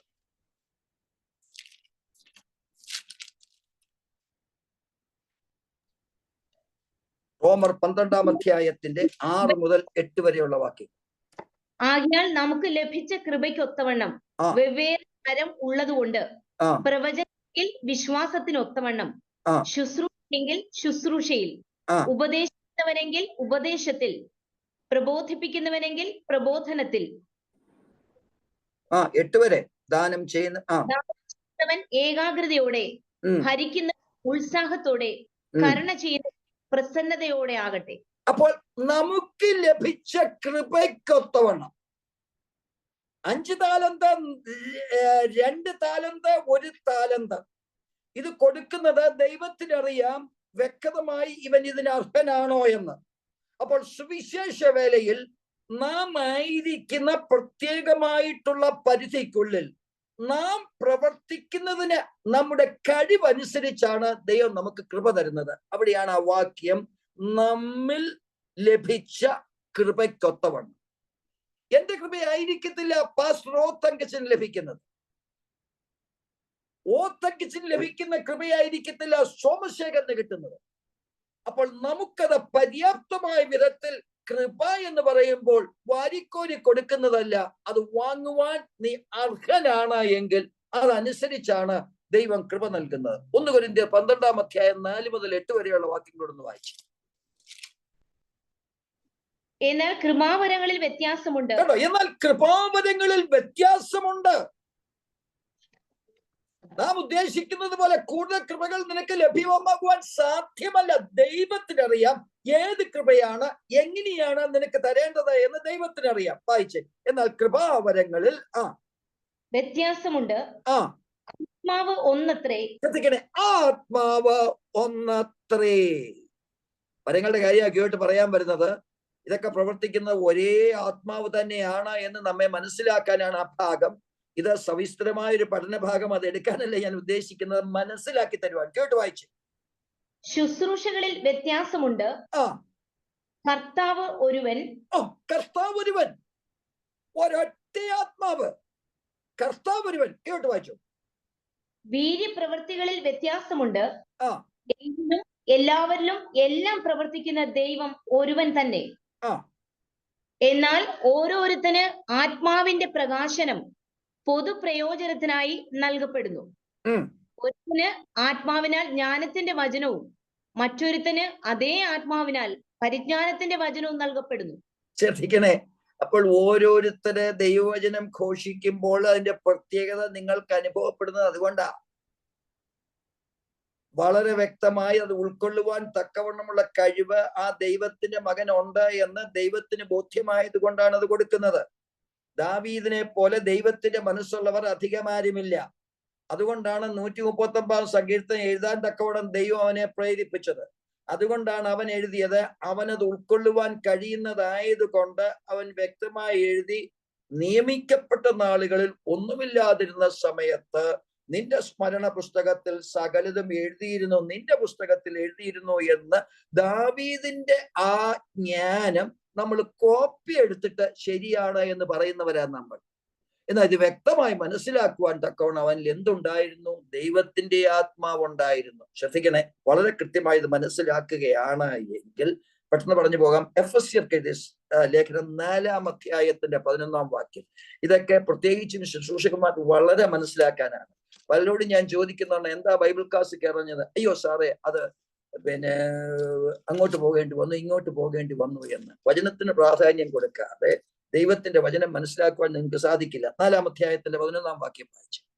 അവൻ ചിലരെ അപ്പോസ്തലന്മാരായും ചിലരെ പ്രവാചകന്മാരായും ചിലരെ സുവിശേഷകന്മാരായും ചിലരെ ഇടയന്മാരായും ഉപദേഷ്ടാക്കന്മാരായും നിയമിച്ചിരിക്കുന്നു. ഈ വാക്യത്തിനൊക്കെ വളരെ വിശകലനങ്ങളുണ്ട്. നമ്മൾ പഠിച്ചിരിക്കുന്ന മെജോറിറ്റി ഓഫ് ആൾക്കാരും തെറ്റായിട്ടാണ് ഈ വചനങ്ങളൊക്കെ പഠിക്കുന്നത്. ഞാൻ അതിലേക്ക് കടക്കുകയല്ല. വളരെ കൃത്യമായി അതിന്റെ ഒരർത്ഥം മനസ്സിലാക്കുവാൻ 7-ാം വാക്യം ഒന്ന് വായിച്ചു. എല്ലാവർക്കും ദൈവവും നമ്മൾ ഓരോരുത്തന് ക്രിസ്തുവിന്റെ ദാനത്തിന്റെ അളവിനൊത്തവണ്ണം കൃപ ലഭിച്ചിരിക്കും. അപ്പോൾ ദൈവത്തിന്റെ ദാനത്തിന്, ക്രിസ്തുവിന്റെ ദാനത്തിന് വ്യത്യാസമുണ്ടെന്നേ. അപ്പോസ്തലനല്ല പ്രവാചകൻ. നീ വെറുതെ അപ്പോസ്തലൻ എന്നൊരു സ്ഥാനം ഏറ്റു കഴിഞ്ഞാൽ ദൈവത്തിന് വേണ്ടി നിന്റെ ജീവനെ അർപ്പിക്കുവാൻ നീ തയ്യാറാകാതെ ഭീരുവായി ഓടിപ്പോകുന്ന നിനക്ക് അപ്പോസ്തലത്വം ദൈവം വിധിച്ചിട്ടുള്ളതല്ല. അപ്പോൾ വ്യത്യസ്തമായിട്ടുള്ള ഓരോരോ സ്ഥാനങ്ങളും സഭയെ നടത്തുവാൻ, പുതിയ സഭയെ നടത്തുവാൻ ചിലരെ പ്രവാചകന്മാരായി. അപ്പോൾ അപ്പോസ്തലത്തിന് ഏറ്റവും നമ്പർ 1 സ്ഥാനം കൊടുത്തുകൊണ്ട് 2-ാമത്തെ സ്ഥാനമാണ് പ്രവാചകന്മാർ. ഇന്ന് പ്രവാചകന്മാരുടെ തിരക്ക. ഏറ്റവും കൂടുതലുള്ള പ്രവാചകന്മാരായി. ഏത് വിഡ്ഢിത്തം പറഞ്ഞാലും അവിടെ ഇരുന്ന് ആത്മാവിൽ തുള്ളി ഏതെങ്കിലും അന്യഭാഷ പറയുന്ന അനേകം ആൾക്കാർ നമ്മുടെ സഭയിലുണ്ട്. ഇവരെ തെറ്റിക്കുന്നത് ഇതാണ്. അപ്പോൾ പ്രവാചകന്മാർ എന്ന് പറയുമ്പോൾ അടുത്തത് എന്താ വായിക്കുന്നത്? ചില സുവിശേഷകന്മാർ. അത് മിക്കവാറും പേര് അതിന് സുവിശേഷം അറിയാം. കർത്താവായ യേശു ക്രിസ്തു വിശ്വസിക്കുക, എന്നാൽ നീ നിന്റെ കുടുംബവും രക്ഷ പ്രാപിക്കും. അവൻ മരിച്ചു, അടക്കപ്പെട്ടു, ഉയർത്തെഴുന്നേറ്റു. ആ ഉയർത്തെഴുന്നേറ്റ യേശുവിൽ നീ വിശ്വസിക്കുക. ഇത് കാണാതെ അങ്ങോട്ട് പഠിച്ചിട്ട്, ഈ അനേക വാക്യങ്ങൾ കാണാതെ പറഞ്ഞിട്ട് നിങ്ങളെ സുവിശേഷകന്മാരായി ദൈവം നിയമിച്ചിട്ടുണ്ടെങ്കിൽ അതിനും നിന്റെ കൃപയ്ക്കൊത്തവണ്ണം. കേട്ടു വായിച്ചേ. ചിലരെ ഇടയന്മാരായും ഉപദേഷ്ടാക്കന്മാരായും നിയമിച്ചിരിക്കുന്നു. അപ്പോൾ സഭാതലത്തിൽ പലർക്കും താലന്തുകൾ ഡിഫറെന്റ് ആണ്. ആ താലന്തുകളുടെ ഡിഫറൻസ് അനുസരിച്ചിട്ടാണ് നിനക്ക് സ്ഥാനമെടുക്കുവാൻ കഴിയുന്നത്. സ്വയം നിനക്ക് അപ്പോസ്തലനാകാൻ കഴിയില്ല, സ്വയം നിനക്ക് പ്രവാചകനാകാൻ കഴിയില്ല, സ്വയം നിനക്ക് ഉപദേഷ്ടാക്കന്മാരാകാൻ കഴിയില്ല, കൃത്യമായി സുവിശേഷകന്മാരാകാൻ കഴിയില്ല. കൃത്യമായി ഇത് മനസ്സിലാക്കിയാൽ നീതിമാന്മാർക്ക് ഈ ഭൂമിയിൽ ജീവിക്കുമ്പോൾ തന്നെ വിവിധ അളവിലാണ് ദൈവത്തിന്റെ കൃപ കൊടുത്തിരിക്കുന്നത് എന്ന് നീ മനസ്സിലാക്കിയാൽ ഇതേ ആസ്പെക്റ്റ് ആണ് വെള്ളസിംഹാസനത്തിന് മുൻപാകെ ദൈവം ശിക്ഷ കൊടുക്കുമ്പോഴും. കൃത്യമായി എന്താ നാം വായിക്കുന്നത്? പുസ്തകങ്ങൾ 20-ാം അധ്യായം 12-ാം വാക്യം ഒന്നുകൂടെ എടുത്തോ. മരിച്ചവർ ആബാലവൃത്തം സിംഹാസനത്തിന് മുൻപിൽ നിൽക്കുന്നതും കണ്ടു. പുസ്തകങ്ങൾ തുറന്നു, ജീവന്റെ പുസ്തകം മറ്റൊരു പുസ്തകവും തുറന്നു. പുസ്തകങ്ങൾ എഴുതിയിരുന്നതിന് ഒത്തവണ്ണം മരിച്ചവർ അവരുടെ പ്രവൃത്തികൾക്കടുത്ത ന്യായവിധി ഉണ്ടായി. മത്തായി സുവിശേഷം 10-ാം അധ്യായം 41-42 വാക്യങ്ങൾ എടുത്താൽ മുമ്പ് വായിച്ച ഭാഗം അല്പം കൂടെ വ്യക്തമാകും. വളരെ കൃത്യമായിട്ട് വേദപുസ്തകം കൊടുത്തിരിക്കുന്ന ഭാഗങ്ങളാണ്. മത്തായി സുവിശേഷം 10-ാം അധ്യായം 41-42 പെട്ടെന്ന് എടുത്ത് സ്വന്തം. പ്രവാചകൻ എന്ന് വെച്ച് പ്രവാചകനെ കൈക്കൊള്ളുന്നവന് പ്രവാചകന്റെ പ്രതിഫലം ലഭിക്കും. ശ്രദ്ധിക്കണേ, പ്രവാചകൻ എന്ന് വെച്ച് പ്രവാചകനെ കൈക്കൊള്ളുന്നവന് പ്രവാചകന്റെ പ്രതിഫലം ലഭിക്കും. പ്രവാചകൻ ശരിയായിട്ടുള്ള പ്രവാചകൻ അല്ല എങ്കിൽ ഇവനെ പ്രവാചകൻ ധരിച്ച് അവൻ എന്തെങ്കിലും ചെയ്താൽ നിനക്കും കിട്ടുന്ന അപ്രകാരമായിരിക്കും. കാരണം അവന് യഥാർത്ഥ പ്രവാചകനാണോ എന്ന് നീ മനസ്സിലാക്കണം. അടുത്ത വായിച്ചത്, നീതിമാൻ എന്ന് വെച്ച് നീതിമാൻ കൈക്കൊള്ളുന്നവന് നീതിമാൻ പ്രതിഫലം ലഭിക്കും. അടുത്തത്, ശിഷ്യൻ എന്ന് വെച്ച് ഈ ചെറുവരിൽ ഒരുത്തന് ഒരു പാത്രം തണ്ണീർ മാത്രം കുടിപ്പാൻ കൊടുക്കുന്നവന് പ്രതിഫലം കിട്ടാതെ പോകയില്ല എന്ന് ഞാൻ സത്യമായിട്ട് നിങ്ങളോട് പറയുന്നു. പ്രത്യക്ഷത്തിൽ പ്രാപ്യമായ അർത്ഥം ഈ വചനങ്ങൾക്ക് കൊടുക്കരുത്. വളരെ ഗഹനമായ അർത്ഥങ്ങൾ ഇതിനകത്ത് കൊടുക്കണം. ഒരു പ്രവാചകൻ നമ്മുടെ ഉള്ളിൽ വരുമ്പോൾ, നമ്മുടെ ചർച്ചിൽ വരുമ്പോൾ അവൻ യഥാർത്ഥ പ്രവാചകനാണ് എന്ന് മനസ്സിലാക്കുവാനുള്ള ദൈവത്തിന്റെ ആത്മാവ് നിനക്കുണ്ടായിരിക്കണം. ആ ദൈവത്തിന്റെ ആത്മാവില്ലാതെ നീ എന്തെങ്കിലും പ്രവർത്തിച്ചു കഴിഞ്ഞാൽ നീ പ്രവർത്തിക്കുന്നത് ശൂന്യമാണ്. അതേപക്ഷെ അവൻ ദൈവത്തിന്റെ പ്രവാചകനാണ് എങ്കിൽ ആ പ്രവാചകന് വേണ്ടി എന്തെങ്കിലും നീ ചെയ്താൽ കൃത്യമായി നീ മനസ്സിലാക്കണം, അതിനുള്ള പ്രതിഫലം ദൈവം നിനക്ക് തരും. തങ്കച്ചൻ പാസ്റ്റർക്കൊക്കെ അറിയാം ഈ ഉദാഹരണങ്ങളൊക്കെ പറയേണ്ടത്, അറിയേണ്ടത്. 10-25-30 വർഷങ്ങൾക്ക് മുമ്പ് ഒരു വെള്ള ഷർട്ടും വെള്ള പാൻറ്റും ഒരു കറുത്ത ബെൽറ്റും കറുത്ത ഷൂസ് ഇട്ടുകൊണ്ട് അകത്തോട്ട് കയറാൻ ഒക്കത്തില്ല, കറുത്ത സോക്സും ഒക്കെ ഇട്ട് വളരെ നല്ല വേഷത്തിൽ ഒരു സുവിശേഷകൻ ഞങ്ങളുടെ കഴുത്തുമുട്ട് സഭയിൽ വന്നു. കഴുത്തുമുട്ട് സഭയിൽ വന്നിട്ട് പുള്ളി അവിടെ സ്റ്റേയില് പ്രസംഗിക്കാൻ അല്പസമയം കൊടുക്കും. അത് കൊടുക്കുമല്ലോ, നമ്മളൊക്കെ എല്ലാവരെയും മനസ്സിലാക്കുന്ന ആൾക്കാരാണല്ലോ, ആർക്കും വേണമെങ്കിലും സമയം കൊടുക്കുമല്ലോ. അപ്പോൾ പുള്ളി പറഞ്ഞു, എൻ്റെ മകൾ ട്രിവാൻഡ്രം മെഡിക്കൽ കോളേജിൽ ഇത്രാം ബെഡില് അവള് ഹാർട്ട് ഓപ്പറേഷൻ ആയിട്ട് കിടക്കുകയാണ്. അടുത്ത ഹാർട്ടാണോ ഏതാണ്ട് രോഗം, വലിയ രോഗമാണ്. അപ്പോൾ അത് അടുത്ത 12-ാം തീയതി 13-ാം തീയതിയാണ്. അപ്പോൾ അതിന് സാമ്പത്തികമായി എനിക്കൊന്നുമില്ല. അപ്പൊ എന്തെങ്കിലും നിങ്ങൾക്കുണ്ടെങ്കിൽ ഞങ്ങൾക്ക് അത് എനിക്ക് തരണം. അത് ആ കുട്ടിയുടെ ജീവിതം അത്രത്തോളം പ്രശ്നമാണ് എന്ന് പറഞ്ഞ് നമ്മുടെ കഴുത്തുമുട്ടിലെ സഹോദരിമാരുടെ ഹൃദയമെല്ലാം നൊന്ത് എല്ലാവരുടെ കളക്ട് ചെയ്തിട്ട് 7000 രൂപ, അന്നത്തെ കാലമാണ്, 10-25 കൊല്ലങ്ങൾക്ക് മുമ്പ് 7000 രൂപ. സോമശേഖരോട് ചോദിച്ചാൽ കറക്റ്റ് ഫിഗർ വരെ പറയും, ഏതാണ്ടൊക്കെ നിശ്ചയമുണ്ട്. തെറ്റുവല്ലോ ഉണ്ടെങ്കിൽ നമ്മൾ തമ്മിൽ സംസാരിച്ചാൽ മതി കേട്ടോ. 7000 രൂപ കളക്ട് ചെയ്ത് കൊടുത്തു. അന്ന് എൻ്റെ ഭാര്യ അവിടെ എൻ്റെ കൂടെ അവിടെയാണ്. അന്ന് ഫോർട്ട് കൊച്ചി സഭയില്ല. അപ്പോൾ തിരിച്ച് കാറിൽ കയറിയപ്പം മുതൽ ഇവിടെ ഫോർട്ട് കൊച്ചിയില് ഇവിടെ എൻ്റെ വീട്ടിൽ എത്തുന്നവരെ ഇത്രത്തോളം ശകാരം എൻ്റെ ആയുസ്സിൽ ഞാൻ കേട്ടിട്ടില്ല. ഓടിച്ചാനാണോ വലിയ ദൈവസഭയുടെ വലിയ ആളാന്ന് പറഞ്ഞുകൊണ്ടിരിക്കുന്നത്? ആ പാവപ്പെട്ട പാസ്റ്റർ ഇത്രയൊക്കെ പറഞ്ഞിട്ട് ഒരു 100 രൂപയെങ്കിലും കൊടുക്കാൻ പാടില്ലായിരുന്നു. ഇതൊക്കെയാണോ സുവിശേഷ വേല എന്ന് ചോദിച്ചു. ചുരുക്കം പറഞ്ഞ ഒരു വിധത്തിൽ ഞാനിവിടെ എത്തി. അപ്പൊ ഞങ്ങൾ നേരത്തെ പ്ലാൻ ചെയ്തു ട്രിവാൻഡ്രം മെഡിക്കൽ കോളേജിൽ വിളിക്കണം, ഈ കാര്യങ്ങൾ അന്വേഷിക്കണം. അവിടെ കോണ്ടാക്ട് ഉണ്ടായിരുന്നു, അവിടെ അന്വേഷിച്ചു. ഇങ്ങനെ ഒരു വ്യക്തിയെ അവിടെ ഇല്ല, ഇങ്ങനെ ഒരു അഡ്മിഷനെ അവിടെ നടന്നിട്ടില്ല. ഞാൻ എന്താ കാശ് കൊടുക്കാന്നറിയാമോ? സ്വന്തം കുഞ്ഞ് ഹാർട്ട് ഓപ്പറേഷൻ ഇങ്ങനെ നിൽക്കുന്ന ആ ഒരു സമയത്ത് ഇത്ര തേച്ച വെള്ള ഷർട്ടും ഈ തേച്ച വെള്ള പാൻറ്റും ഒക്കെ ഇട്ട് ഇങ്ങനെയാണ് പുള്ളി അവിടെ വന്ന് സംസാരിക്കാൻ തക്കോണം പുള്ളിക്ക് സമയം. ഇതിലെന്തോ പെശകൊണ്ടെന്ന് തോന്നിയത് കൊണ്ടാണ് കൊടുക്കാഞ്ഞത്. ഞാൻ പറഞ്ഞത് വളരെ കൃത്യമായിട്ട് ഇന്നത്തെ വിശ്വാസ ലോകത്തിൽ ഇത് വളരെയധികം നാം മനസ്സിലാക്കേണ്ടുന്ന കാര്യമാണ്. ഇനി നമുക്ക് അനീതി പ്രവർത്തിക്കുന്നവരുടെ അടുക്കലേക്ക് ഒന്ന് പോകാം. ഇപ്പൊ നീതി പ്രവർത്തിക്കുന്നവരുടെ വ്യത്യാസമാണ് ഞാൻ ഇത് പറഞ്ഞത്. അത് അധികം വിവരിക്കുവാൻ തക്കവണ്ണം ഞാൻ ആഗ്രഹിക്കുന്നില്ല. ഇരമ്യാവിന്റെ പുസ്തകം 17-ാം അധ്യായത്തിന്റെ 10-ാം വാക്യം ഒന്നെടുത്തേ.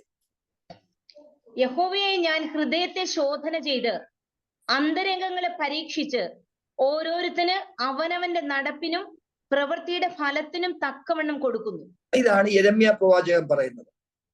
അപ്പോൾ വളരെ കൃത്യമായി ആർക്കെങ്കിലും എന്തെങ്കിലും സംഭവിക്കുമ്പോൾ ഇവർക്കെന്താ ഇങ്ങനെ സംഭവിച്ചത്, ഇവർക്കെന്താ ഈ ക്യാൻസർ രോഗം, ഇവർക്കെന്താണ് ഇങ്ങനെയുള്ള കഷ്ടത, ഇവർക്ക് എങ്ങനെയാണ് ഇങ്ങനെയുള്ള ഫിനാൻഷ്യൽ പ്രോബ്ലംസ്, വളരെ വ്യക്തമായി സുവിശേഷത്തിന്റെ ആ ഒരു ധ്വനി നമ്മൾ അറിയണം. ദൈവം ആർക്കും ഒരു ഗ്യാരണ്ടി തന്നിട്ടില്ല. നിങ്ങൾ സുവിശേഷ വേല ചെയ്യുകയാണെങ്കിൽ നിങ്ങളെ രോഗത്തിൽ നിന്ന് വിടുവിക്കാം, ആക്സിഡന്റിൽ നിന്ന് വിടുവിക്കാം, അനേക പ്രശ്നങ്ങൾ നിങ്ങൾക്ക് വിടുവിക്കാം, നിങ്ങൾക്ക് പണത്തിന്റെ ബാധ്യത ഉണ്ടാകില്ല, പ്രശ്നങ്ങൾ ഉണ്ടാകില്ല എന്നൊക്കെ നിങ്ങൾക്ക് ധരിക്കാം. സാധാരണ ജീവിതത്തിൽ ഉണ്ടാകുന്ന പ്രശ്നങ്ങളെല്ലാം നിങ്ങൾക്കുണ്ട്. വളരെ സമൃദ്ധിയായ ഒരു സഹോദരിയായിരുന്നു, 40 വയസ്സുള്ള ഷർമി. നാളെ അവളുടെ ശവസംസ്കാരത്തിന് ഞങ്ങൾ വെളുപ്പിന് പോകുന്നതാണ്. ഇത്രത്തോളം എല്ലാവരുമായിട്ട് സന്തോഷമായിട്ട് ഇടപെടാൻ കഴിയുന്ന ഒരു സഹോദരി അവളുടെ പ്രായത്തിൽ വേറെ ഇല്ല എന്ന് തന്നെ പറയാം. എല്ലാവരുടെയും ഹൃദയം അങ്ങ് വിഷമിച്ചു. ഞാൻ പറഞ്ഞതിന്റെ സാരം, ഈ ലോകത്തിലെ പ്രശ്നങ്ങളൊന്നുമല്ല യഥാർത്ഥമായി ദൈവം അത് കണക്കിടുന്നത്. ഞാൻ എങ്ങനെയാ ആശ്വസിക്കുന്ന അറിയാമോ? ഈ ലോകത്തിൽ ഇങ്ങനെ കടന്ന് നരയിക്കാതെ നേരെ അങ്ങ് ദൈവത്തിന്റെ സന്നിധിയിലെത്തിയാൽ എത്രയോ സൗഭാഗ്യമുള്ള ഒരു സ്ഥലവും സമയവുമാണ് അവിടെ. അതിന് ഇടയാകട്ടെ എന്നാണ് നമുക്ക് പ്രാർത്ഥിക്കുവാനുള്ളത്. ഈ ലോകത്ത് നമ്മൾ ജീവിക്കുമ്പോൾ എന്തെല്ലാം പ്രശ്നങ്ങളാണ് നാം അഭിമുഖീകരിക്കുക. ദൈവത്തിന്റെ വിശ്വസ്തനായ ഒരു ഭൃത്യനുണ്ട്, ഒരു ഭൃത്യമുണ്ട് എങ്കിൽ നീ അവിടെ അധികം കിടന്ന് വിഷമിക്കേണ്ട, നീ ഇങ്ങ് പോരെ എന്ന് ദൈവം നമ്മോടൊന്ന് ആജ്ഞാപിച്ചാൽ എന്തിനാ അതിനെ വിലങ്ങ് തടിയായി നിൽക്കുന്നത്? നേരെ ദൈവത്തിന്റെ സന്നിധിയിലേക്ക് ചെല്ലണം. അപ്പോൾ വളരെ കൃത്യമായി ഇവിടെ നാം മനസ്സിലാക്കുന്നത്, നമ്മുടെ പ്രവൃത്തിക്കനുസരിച്ചിട്ടാണ് ദൈവം നമുക്ക് ഇപ്രകാരമുള്ള പ്രതിഫലം തരുന്നത് എങ്കിൽ നമ്മുടെ പ്രവൃത്തിക്കനുസരിച്ചിട്ടാണ്, അഥവാ അനീതി പ്രവർത്തിക്കുന്നവരുടെ അനീതിയുടെ ആ ഏറ്റക്കുറവുകൾ അനുസരിച്ചാണ് അവിടെയും അതിനുള്ള ശിക്ഷ ലഭിക്കുന്നത്. ഇത് പറയാനാണ് ഇത്രയും പറഞ്ഞത്. ഏറ്റവും വലിയ ഒരു അഗാധകൂപമായ ഗന്ധകത്തിയുള്ള ഒരു അറയാണ് ഇവർക്ക് വേണ്ടി വെച്ചിരിക്കുന്നത്. അവിടേക്കാണ് അവരെ വിടാൻ പോകുന്നത്. ഇത് പുതിയ ഭൂമിയിലായി സംഭവിക്കുന്നത്. ഇവിടെയും വചനം പറയുന്നത് എന്താണ്? 20:12 നാം വായിച്ചത് എന്താണ്?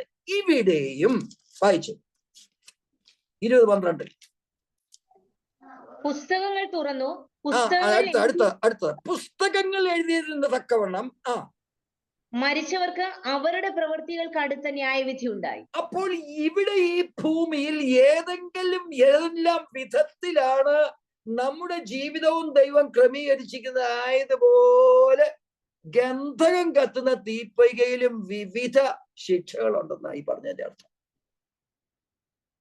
അല്ലെങ്കിൽ ഈ വാക്യം അവിടെ വരില്ല. ഊരും പേരും എന്ന് പറഞ്ഞു കഴിഞ്ഞാൽ നിങ്ങൾ എന്നെ ചോദ്യം ചെയ്യും. പണ്ടൊരിക്കൽ വേദപുസ്തകത്തിൽ വളരെ നിശ്ചയമുള്ള ഒരു സഹോദരി, പേരൊന്നും ഞാൻ പറയുന്നില്ല, ചോദിച്ചാലും പറയത്തില്ല, അന്ന് പറഞ്ഞു, ഞാനിത് ഈ കാര്യങ്ങൾ ഇങ്ങനെ പറഞ്ഞു പറഞ്ഞേ, നരകത്തിൽ ഇപ്രകാരം വിവിധ സ്ഥലങ്ങളുണ്ടെന്ന് പറഞ്ഞു അങ്ങനെ ഒരു വാക്യം എടുത്തു തരികയാണെന്നുണ്ടെങ്കിൽ ഞാൻ പ്രത്യേക ഒരു റിവാർഡ് തരാം. ഞാൻ പറഞ്ഞു, അങ്ങനെ ഒരു വാക്യം നിങ്ങൾ വായിച്ചിട്ടില്ലേ? പറഞ്ഞില്ല. അങ്ങനെ ഒരു വാക്യമേ അങ്ങനെയില്ല, എല്ലാവർക്കും ഒരുപോലെ ശിക്ഷാവിധി. ഈ വാക്യം എടുത്ത് വായിച്ചപ്പോൾ എന്നെ ഒന്ന് തുറിച്ചു നോക്കി. ബാക്കി കാര്യമൊന്നും ഞാൻ പറയുന്നില്ല. ഏതായാലും വേദപുസ്തകം പിന്നീടെങ്കിലും നല്ലതുപോലെ വായിക്കാൻ തക്കോണം ശ്രമിച്ചു കാണാം. അതുകൊണ്ട് ആ സഹോദരിയുടെ പേരും ഊരുമൊന്നും പറയാത്തത്. ഞാൻ വളരെ കൃത്യമായിട്ട് അവിടെ വിവിധ മണ്ഡലങ്ങളുണ്ട് എന്നുള്ളത് നാം മനസ്സിലാക്കണം. ഇതിന്റെ ഘടനയൊന്നും ആർക്കും പറയാനും നോക്കത്തില്ല. വേദപുസ്തകത്തിൽ വേറെ തെളിവൊന്നുമില്ല. അവനവൻ ചെയ്യുന്ന ഒരു ദുഷ്പ്രവൃത്തിക്ക് അനുസരിച്ചിട്ടുള്ള, ഇപ്പോഴേ ഒരുവരെ കൊന്നാല് തൂക്കുകയറായിരിക്കും. ഒരു കുട്ടിയെ റേപ്പ് ചെയ്ത് കഴിഞ്ഞാൽ അതിനുള്ള ശിക്ഷ കടുത്തതായിരിക്കും. 5000 രൂപ മോഷ്ടിച്ചാൽ അതിനുള്ള ശിക്ഷ ലഘുവായിരിക്കും. അപ്പോൾ ശിക്ഷകൾ ഇങ്ങനെ വിവിധ രീതിയിൽ നാം കാണുന്നത് പോലെ അവിടെയും അന്ത്യന്യായവിധിയിൽ ഇപ്രകാരം ഉണ്ടെന്ന് മാത്രം ധരിക്കുക. ബേസിക്കലായിട്ട് നമുക്ക് ചിന്തിക്കുവാനുള്ളത് ഗന്ധകം കത്തുന്ന തീപ്പൊയ്കയാണ്. 1 കൊരിന്ത്യർ 3:14 വായിച്ചുകൊണ്ട് ആ ഭാഗം അങ്ങ് നിർത്താം. 1 കൊരിന്ത്യർ 3:14.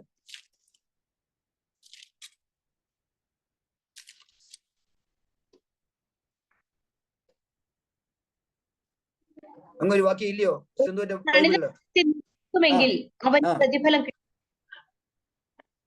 ഒരുത്തൻ പണിത പ്രവൃത്തി നിലനിൽക്കുമെങ്കിൽ അവന് പ്രതിഫലം കിട്ടും.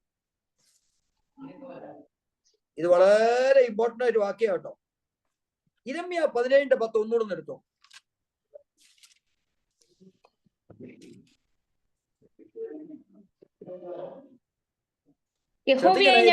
വാക്യങ്ങളെ ഘടന ശ്രദ്ധിക്കണം. അത് ഇമ്പോർട്ടന്റ് ആയിട്ടുള്ളത് കൊണ്ട് ഞാൻ അങ്ങനെ എടുത്തോ. യഹോവയെ ഞാൻ ഹൃദയത്തെ ശോധന ചെയ്ത് വായിച്ചോ. ഹൃദയത്തെ ശോധന ചെയ്ത് അന്തരംഗങ്ങളെ പരീക്ഷിച്ച് ഓരോരുത്തന് അവനവന്റെ നടപ്പിനും പ്രവൃത്തിയുടെ ഫലത്തിനും തക്കവണ്ണം കൊടുക്കുന്നു. പ്രവൃത്തിക്ക് തക്കവണ്ണമല്ല, പ്രവൃത്തിയുടെ ഫലത്തിന്. വളരെ ശ്രദ്ധിക്കാനുള്ള കാര്യമാണ്. ചിലരോട് ചോദിക്കും, നിങ്ങൾ ഇന്ന് എന്തുവായിരുന്നു പണി? ഞാൻ സുവിശേഷം പറഞ്ഞു സാറേ. എത്ര പേരൊക്കെ സുവിശേഷം പറഞ്ഞു? 50 പേരൊക്കെ സുവിശേഷം പറഞ്ഞിട്ടുണ്ട്. പണ്ട് ഇവിടെ കണക്കുണ്ടായിരുന്നു 300 പേര് 200 പേരും ഒക്കെ ഓരോ ഞായറാഴ്ച സുവിശേഷം പറഞ്ഞിട്ട് വരുന്ന സാക്ഷികള്. ഈ 300 പേരിൽ ഒറ്റ ഒരുത്തൻ പോലും സഭാതലത്തിൽ വന്നിട്ടില്ല. കണക്കൊക്കെ 100ഉം 200ഉം 300ഉം ഒക്കെയാ. ഇവിടെ എന്താ പറയുന്നറിയാമോ? നിങ്ങൾ സുവിശേഷം പറഞ്ഞതുകൊണ്ടായില്ല. സുവിശേഷം പറഞ്ഞ് രക്ഷയിലേക്ക് വരുന്നതാണ് അതിന്റെ ഫലം. മനസ്സിലായോ?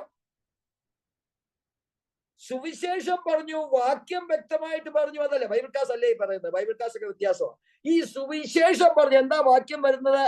അവനവന്റെ നടപ്പിനും പ്രവൃത്തിയുടെ ഫലത്തിനും തക്കവണ്ണം കൊടുക്കുന്നു. ഇതിനർത്ഥം എന്താ?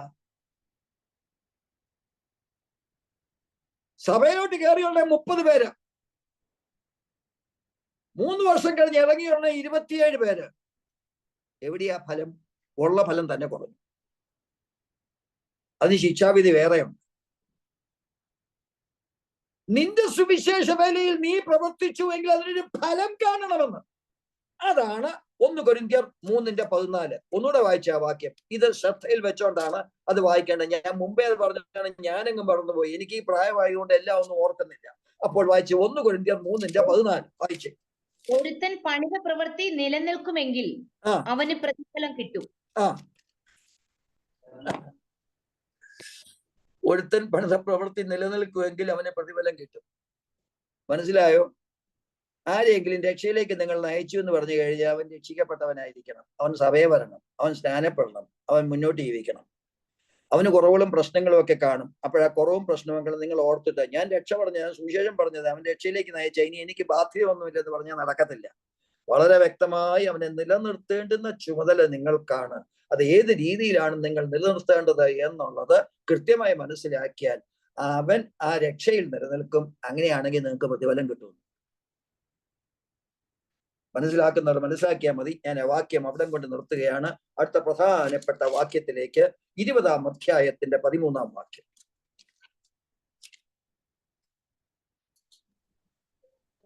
വായിച്ചു.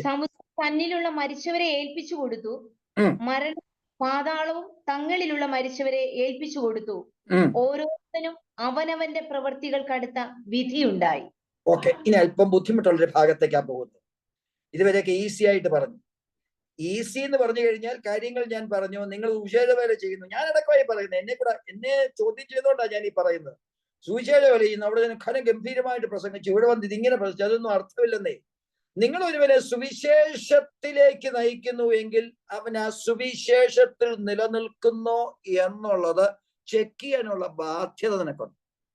ഇവരാരും പെർഫെക്റ്റ് അല്ല, നാമേ പെർഫെക്റ്റ് അല്ല, ഇവരൊന്നും പെർഫെക്റ്റ് അല്ല. ഒരു പക്ഷെ അവൻ ബീഡി കുടിച്ചെന്നിരിക്കും, അവന് പക്ഷെ സിനിമ കണ്ടെന്നിരിക്കും, പക്ഷെ ഏതെങ്കിലും തെറ്റവന് ചെയ്തെന്നിരിക്കും. ഉടനെ അങ്ങോട്ട് ചെയ്യുന്ന അവനെ ശാസിച്ച് ശിക്ഷിച്ച് അവനെ മാറ്റുക എന്നുള്ളതല്ല, അവനെ ഉപദേശിച്ച് വളരെ കൃത്യമായി ആ അനുഭവത്തിൽ നിന്ന് മാറ്റി അവന് ദൈവത്തിന് കൊള്ളാകുന്നവനായി ഒരുവനാക്കി തീർക്കണം. അതാ ഫലം, നത്തിങ് എൽസ്. അവിടെ നീ വിജയിച്ചു എങ്കിൽ വിജയിച്ചു. ആ ഭാഗം ഞാൻ അങ്ങനെ നിർത്തുകയാണ്. 13-ാം വാക്യം മാർമിക പ്രാധാന്യമുള്ള, മനസ്സിലാക്കുവാൻ വിഷമമുള്ള ഒരു ഭാഗം വായിച്ച്. സമുദ്രം തന്നിലുള്ള മരിച്ചവരെ ഏൽപ്പിച്ചു കൊടുത്തു, മരണവും പാതാളവും തങ്ങളിലുള്ള മരിച്ചവരെ ഏൽപ്പിച്ചു കൊടുത്തു, ഓരോരുത്തരും അവനവന്റെ പ്രവൃത്തികൾക്കടുത്ത വിധി ഉണ്ടായി. ഓക്കെ, അവസാനത്തെ വാക്യം നമ്മൾ മുമ്പേ പറഞ്ഞതാ. ശിക്ഷ അവനവൻ ചെയ്ത പ്രവൃത്തികൾക്കടുത്ത ശിക്ഷയാ. അപ്പൊ അവിടെ ഫസ്റ്റ് ക്ലാസ്സും സെക്കൻഡ് ക്ലാസ് സ്ലീപ്പറും തേർഡ് ക്ലാസ് സ്ലീപ്പറും ഉണ്ടോ സാറേ എന്ന് ചോദിച്ചാൽ ഉണ്ട്. പക്ഷെ അവിടെ ഫസ്റ്റ് ക്ലാസ് സ്ലീപ്പറില് തീ കത്തുന്ന ബെഡായിരിക്കും, അത് മാത്രം ഓർത്താൽ മതി. അപ്പോൾ വളരെ കൃത്യമായിട്ട് അവരവർക്കുള്ള ശിക്ഷ കൃത്യമായിട്ട് അവിടെ ഉണ്ട് എന്ന് മനസ്സിലാക്കുമ്പോൾ ഇവിടെ നമുക്ക് മനസ്സിലാക്കുവാനുള്ളത് ശ്രദ്ധിക്കണം. നിങ്ങൾ ആരും അങ്ങനെ ചിന്തിക്കത്തില്ല വേദഭാഗം, അതുകൊണ്ടാണ് ഞാൻ പറഞ്ഞു ശ്രദ്ധിച്ചിരിക്കാൻ പറഞ്ഞത്. സമുദ്രം തന്നിലുള്ള മരിച്ചവരെ ഏൽപ്പിച്ചു കൊടുത്തു. അടുത്ത എന്തുവാ? സിന്ധു വായിച്ചേ. പാതാളവും തന്നിലുള്ള മരിച്ചവരെ ഏൽപ്പിച്ചു കൊടുത്തു. അടുത്തത് എന്തുവാ? ഓരോരുത്തരും അവനവന്റെ പ്രവൃത്തികൾക്കടുത്ത. അതിനൊരു വാക്കുണ്ട്, മരണവും പാതാളവും തങ്ങിലുള്ള മരിച്ചവരെ ഏൽപ്പിച്ചു കൊടുത്തു. അപ്പോൾ അവിടെ 3 പ്രത്യേക അവസ്ഥകളിലുള്ളതാണ്. 1 സമുദ്രം, 2 മരണം, 3 പാതാളം. ശ്രദ്ധിക്കണേ, അല്പം ബുദ്ധിമുട്ടുള്ള മനസ്സിലാക്കാൻ ബുദ്ധിമുട്ടൊന്നുമില്ല, ഗ്രഹിക്കാൻ അല്പം ബുദ്ധിമുട്ടുണ്ട്. അതുകൊണ്ടാണ് പറയുന്നത്. സമുദ്രം, മരണം, പാതാളം എന്ന് പറയുമ്പോൾ ഈ ഭൂമിയിൽ ഏകദേശം 5/7 ഭാഗം സമുദ്ര. അനേകായിരങ്ങൾ സമുദ്രത്തിൽ നശിച്ചു പോയിട്ടുണ്ട്. അത്രയും വലിയ വിസ്തൃതിയാണ്. കപ്പൽ ഛേദം എന്നൊക്കെ അറിയാവുന്നതിനൊന്നുമല്ല, അനേകായിരങ്ങൾ വെള്ളത്തിൽ അവരുടെ ജീവൻ അവസാനിച്ചിട്ടുണ്ട്. പിന്നെ ഇവിടെ മരണമുണ്ട്, പാതാളമുണ്ട്. പാതാളത്തിന്റെ പ്രത്യേകത ശ്രദ്ധിക്കണേ, വളരെ കൃത്യമായിട്ട് ശ്രദ്ധിക്കണമെങ്കിൽ നിങ്ങൾക്ക് അത് മനസ്സിലാവുള്ളൂ. ധനവാൻ മരിച്ചവനെ എവിടെയാ പോയത്? ലൂക്കോസിന്റെ സുവിശേഷം 16-ാം അധ്യായത്തിന്റെ 23-ാം വാക്യം നിങ്ങൾക്ക് അറിയാവുന്ന കാര്യമാണ്, ഒന്ന് വായിച്ചു. ധനവാനും മരിച്ചടക്കപ്പെട്ടു, പാതാളത്തിൽ യാതന അനുഭവിക്കുമ്പോൾ. അപ്പോൾ മരിച്ചവന്റെ ആത്മാവ് എവിടെയാ പോയത്? പാതാളത്തിലേക്കാ പോയത്. മരിച്ച ആരുടെ ആത്മാവ്? ധനവാന്റെ ആത്മാവ്. വാസ്തവത്തിൽ ധനവാൻ ഒരു ദുഷ്ടനാണെന്നും അവിടെ എഴുതിയിട്ടില്ല. ഞാൻ അതിലേക്ക് കടക്കുന്നില്ല, ഒരുപാട് പറയാനുണ്ട്, അതുകൊണ്ടേക്ക് ഞാൻ പറയുന്നില്ല. ഏതായാലും അവന് സുശീലവരൊന്നും ചെയ്യുന്ന ധനവാനൊന്നും ആയിരുന്നില്ല, അല്ലായിരുന്നെങ്കിൽ അവന് വേറെ വല്ലയിടത്തും പോയാനെ. പക്ഷെ ഇവൻ എവിടെ? ഏതായാലും നരകത്തിൽ പോയി. അപ്പോൾ ഒരു കാര്യം നിങ്ങൾ മനസ്സിലാക്കാനുള്ളത്, മനുഷ്യനായി പിറന്ന സകല ആൾക്കാരും സമുദ്രത്തിൽ വെച്ച് മരിക്കുന്നു. മരണം എന്നവിടെ കൊടുത്തിരിക്കുന്നത് ഈ ഭൂമിയിൽ വെച്ച് മരിക്കുന്നു. നാം സാധാരണ ആൾക്കാരെ കുറിച്ച് ഇവർ മരിച്ചു, പിന്നെ എന്താ അവശേഷിക്കുന്നത്? അവിടെ ഒരു കുഴി കുത്തി അവിടെ അങ്ങ് അടക്കുക. കാശുള്ളവൻ അവിടെ ഒരു കല്ലറ വെക്കും, അല്ലെങ്കിൽ സെമിത്തേരി, ഈ പരിപാടികളൊക്കെ ഉണ്ടാക്കും. എന്നാൽ ഇവിടെ എന്താ ഉള്ളത്? അവന്റെ ഏറ്റവും വിലയില്ലാത്ത ഭാഗമാണ് അവിടെ ഉള്ളത്. വിലയുള്ള ഭാഗം ഏതാ? ആത്മാവ്. ആത്മാവ് എങ്ങോട്ട് പോയി? അനീതി പ്രവർത്തിക്കുന്നവന്റെ ആത്മാവ് നരകത്തിലേക്ക് പോയി. ഇവിടെ അനീതി പ്രവർത്തിക്കുന്നവരെ കുറിച്ചായി പറയുന്നത്. അപ്പോൾ ഭൂമിയില് മരിച്ചവർക്ക് മരണമെന്നും സമുദ്രത്തിൽ മരിച്ചവർക്ക് ആ മരിച്ചവരുടെ ശരീരം വെള്ളത്തിൽ ലയിച്ച് നമുക്ക് തിരിച്ചെടുക്കുവാൻ കഴിയാത്ത വണ്ണം ലയിച്ചു പോയിട്ടുണ്ടെങ്കിൽ, മണ്ണോട് മണ്ണായി ചേർന്ന് ഈ കാര്യങ്ങളും അപ്രകാരം ദ്രവത്വം അദ്രവത്വത്തിലേക്കല്ല ദ്രവത്വത്തിലേക്ക് തിരിയുന്നത് കൊണ്ട് അവർക്ക് കൃത്യമായി തിരിച്ചെടുക്കുവാൻ സാധ്യതയില്ലാതെ കല്ലറകളിൽ മരിക്കുമ്പോൾ, കൃത്യമായി നമുക്കൊന്നും അറിയാം, ഈ 2 സ്ഥലത്തും മരിക്കുന്ന സകല അനീതികൾ പ്രവർത്തിക്കുന്ന ആൾക്കാരുടെ ആത്മാവ് എവിടാ പോകുന്നത്? പാതാളത്തിലാണ്. കല്ലറടക്കിയ ആരുടെയെങ്കിലും ആത്മാവ് അവിടെ ഉണ്ടോ? ഇല്ല. എന്നാൽ ഇവിടെ ഒരു കാര്യം നമ്മൾ മനസ്സിലാക്കണം. കർത്താവായ യേശു ക്രിസ്തുവിന്റെ ഈ ഭൂമിയിലേക്കുള്ള വരവ് വരെ അവൻ മരിച്ചു, അടക്കപ്പെട്ടു, അധോലോകത്തിലേക്ക് എല്ലാവരെയും വിടുവിച്ചുകൊണ്ട് ഉയരത്തിലേക്ക് കയറി എന്നുള്ള കാര്യങ്ങളൊക്കെ നിങ്ങൾക്ക് അറിയാം. അതുവരെ നമുക്കൊരു പരിപാടി ഉണ്ടായിരുന്ന സ്ഥലം, അതായത് ആ പറുദീസ, അതാണ് അബ്രഹാമിന്റെ മടി എന്നൊക്കെ പറയുന്നത്. ഇപ്പം കർത്താവായ യേശു ക്രിസ്തു അതിനെ എല്ലാം മാറ്റി സ്വർഗത്തിലേക്ക് കൊണ്ടുപോയി. സ്വർഗത്തിൽ എവിടെയാണെന്നും വ്യക്തമായിട്ടുള്ള ചിത്രമൊന്നുമില്ല. പക്ഷെ ഒരു കാര്യം അറിയാം, ആത്മാവിനെ നാം ആർക്ക് ഏൽപ്പിച്ചു കൊടുത്തു? ദൈവത്തിന്, കർത്താവിനെ ഏൽപ്പിച്ചു കൊടുത്തു. എന്ന് പറഞ്ഞാൽ കർത്താവ് തന്നെ മരിക്കുന്ന അവന്റെ ആത്മാവിനെ ആർക്കാ ഏൽപ്പിച്ചു കൊടുത്തത്? ദൈവത്തിന് ഏൽപ്പിച്ചു കൊടുത്തു. ദൈവം എവിടെയാ ഇത് സൂക്ഷിക്കുന്നതെന്ന് ആർക്കും അറിയത്തില്ല. ഏതായാലും 3 ദിവസം കഴിഞ്ഞ് വളരെ കൃത്യമായിട്ട് ഈ കർത്താവിന്റെ ആത്മാവ് മാത്രം അവൻ അധോ ലോകത്തിൽ ചെല്ലുവാൻ തക്കവണ്ണുള്ള അനുവാദം കൊടുത്തു എന്നുള്ളതാണ് നാം അവിടെ മനസ്സിലാക്കേണ്ടത്. ഇവിടെ നാം പറയാനുള്ള കാര്യം, പാതാളവും സമുദ്രവും മരണവും, സമുദ്രത്തിൽ മരിച്ചതിന്റെ അവശിഷ്ടം സമുദ്രത്തിലെ വെള്ളത്തിലാകുമ്പോൾ, മരണം എന്നത് സാർവത്രികമായി ഈ കരയിൽ മരിച്ചവരെ, അത് പ്ലെയിൻ ക്രാഷ് വന്നവര് കാണും, അവരുടെ ഭസ്മെല്ലാം ഭസ്മമായിട്ട് ഈ മണ്ണിൽ ലയിച്ചു കാണും. അപ്പൊ മണ്ണ് എന്ന് നമുക്കങ്ങ് ഓർക്കാം, അത് മരണമായിട്ട് ഓർക്കാം. ഇവരുടെ എല്ലാവരുടെയും ആത്മാവ് എവിടെയാ? പാതാളത്തിലാണ്. എവിടെയാ? യാതനാ സ്ഥലത്താണ്. കാരണം എന്താ? അന്ത്യന്യായവിധിക്ക് മുൻപ് ദൈവത്തിന് വിപരീതമായി പ്രവർത്തിച്ചവർക്ക് ദൈവം കൃത്യമായി കൊടുത്തിട്ടുള്ള സ്ഥലമാണ് യാതനാ സ്ഥലം എന്ന് പറയുന്നത്. അപ്പോൾ യാതനാ സ്ഥലമാണ്, മുമ്പേ നാം വായിച്ചു കേട്ടല്ലോ, പാതാളം എന്ന വാക്ക്. അപ്പോൾ ഈ അന്ത്യന്യായ വിധിയെങ്കിൽ പാതാളം തന്നിനുള്ള സകലരുടെയും ആത്മാക്കളെ അതാത് സമുദ്രത്തിന്റെ ഭാഗത്തേക്കും ഈ കരയിൽ മരണം ഭവിച്ച ഭാഗത്തേക്കും ഈ ആത്മാവിനെ വിടുമ്പോൾ അവർക്ക് ലഭിക്കുന്ന ഒരു ശരീരമുണ്ട്.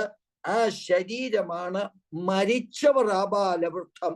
അവരാണ് വെള്ളസിംഹാസനത്തിന്റെ മുൻപാകെ നിൽക്കുന്നത്. 9:15 ക്ലാസിന്റെ സമയമായി. ഞാൻ ഇവിടെ നിർത്താൻ പോവുക. എത്ര പേർക്ക് മനസ്സിലായി എന്നുള്ളതൊന്നും എനിക്കറിയത്തില്ല. മനസ്സിലാകാത്തവരെ എൻ്റെ അടുക്ക ഫോൺ വിളിച്ച് പറയണം. അടുത്ത ക്ലാസ്സിൽ നമുക്ക് അല്പം കൂടെ വിശദമായിട്ട് ചിന്തിക്കാം. ഇത്രയേ ഉള്ളൂ. ഒരു വലിയ കൂട്ടം കരയിൽ, ഏതാണ്ട് അതിനേക്കാൾ വലിയ കൂട്ടം സമുദ്രത്തിൽ മരിച്ചവരുണ്ട്. എന്നാൽ വളരെ കൃത്യമായി ഈ മരിച്ച 2 പേരും, സമുദ്രത്തിൽ മരിച്ചതിനെ സമുദ്രമെന്ന് കാണിക്കുന്നു, ഭൂമിയിൽ മരിച്ചവനെ മരണം എന്ന് കാണിക്കുന്നു. അപ്പോൾ ഇവർ എല്ലാവരുടെയും ആത്മാക്കൾ പോയിരിക്കുന്ന എവിടെയാ? പാതാളത്തിലാണ്. അപ്പോൾ ഇവിടെ എന്താണ്? ഒരു നീതിമാൻ മരിച്ചു കഴിഞ്ഞാൽ ഇനി പാതാളത്തിൽ യാതനാ സ്ഥലത്തൊന്നും നമുക്ക് നോക്കണ്ട, ദൈവത്തിന്റെ സന്ധിയിലാണ് നോക്കേണ്ടത്. ഇതൊക്കെ വളരെ നമുക്ക് ആനന്ദം തരുന്ന കാര്യങ്ങളാണ്.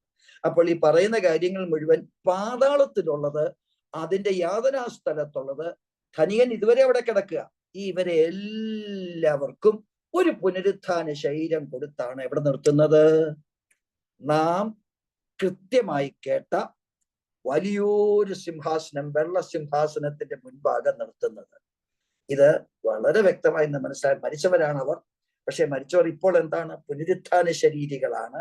ആ പുനരുത്ഥാന ശരീരം, അതുകൊണ്ടാണല്ലോ യോഹന്നാൻ 5:28-29 അങ്ങാണ് പറയുന്നത്, നന്മ ചെയ്യുന്നവർ നീതിക്കായും തിന്മ ചെയ്യുന്നവർ ന്യായവിധിക്കായും പുനരുത്ഥാനങ്ങൾ ചെയ്യുവാനുള്ള നാഴികകൾ വരുന്നു. അതാണ് അതിന്റെ കറക്റ്റ് വേർഡിങ്സ്. മലയാളത്തിൽ അത് ഒരുമിച്ച് ചേർത്തങ്ങ് എഴുതിയേക്കുക. അപ്പൊ 2 പേർക്കും 2 പുനരുത്ഥാനമാണ്. അപ്പോൾ ഇത് വ്യത്യാസമായി മനസ്സിലാക്കുമ്പോൾ, ഭൂമിയിൽ മരിച്ചവർക്ക് ഈ പാതാളത്തിലെ ആത്മാവിനെ വിട്ടുകൊടുക്കുമ്പോൾ അവർക്ക് ഒരു പുനരുത്ഥാന ശരീരം ലഭിക്കുന്നു. സമുദ്രത്തിൽ മരിച്ചവർക്ക് അവിടെയുള്ള ആ ശരീരം വെള്ളത്തിൽ ലയിച്ചു പോകുമ്പോൾ അതിൽ നിന്ന് വലിച്ചെടുക്കുവാനുള്ള ശക്തി പരമോന്നതനായ ദൈവത്തിനുണ്ട്. അതിനകത്ത് ഒരു വളരെ പ്രധാനപ്പെട്ട ഒരു വാക്യമുണ്ട്, അത് നിങ്ങൾ മനസ്സിലാക്കേണ്ടതാണ്. യോഹന്നാന്റെ സുവിശേഷം 5-ാം അധ്യായം എടുത്ത് ഇപ്പൊ നിർത്താം, ആ ഭാഗം നിർത്തുക. യോഹന്നാൻ 5-ാം അധ്യായം വായിച്ചേ.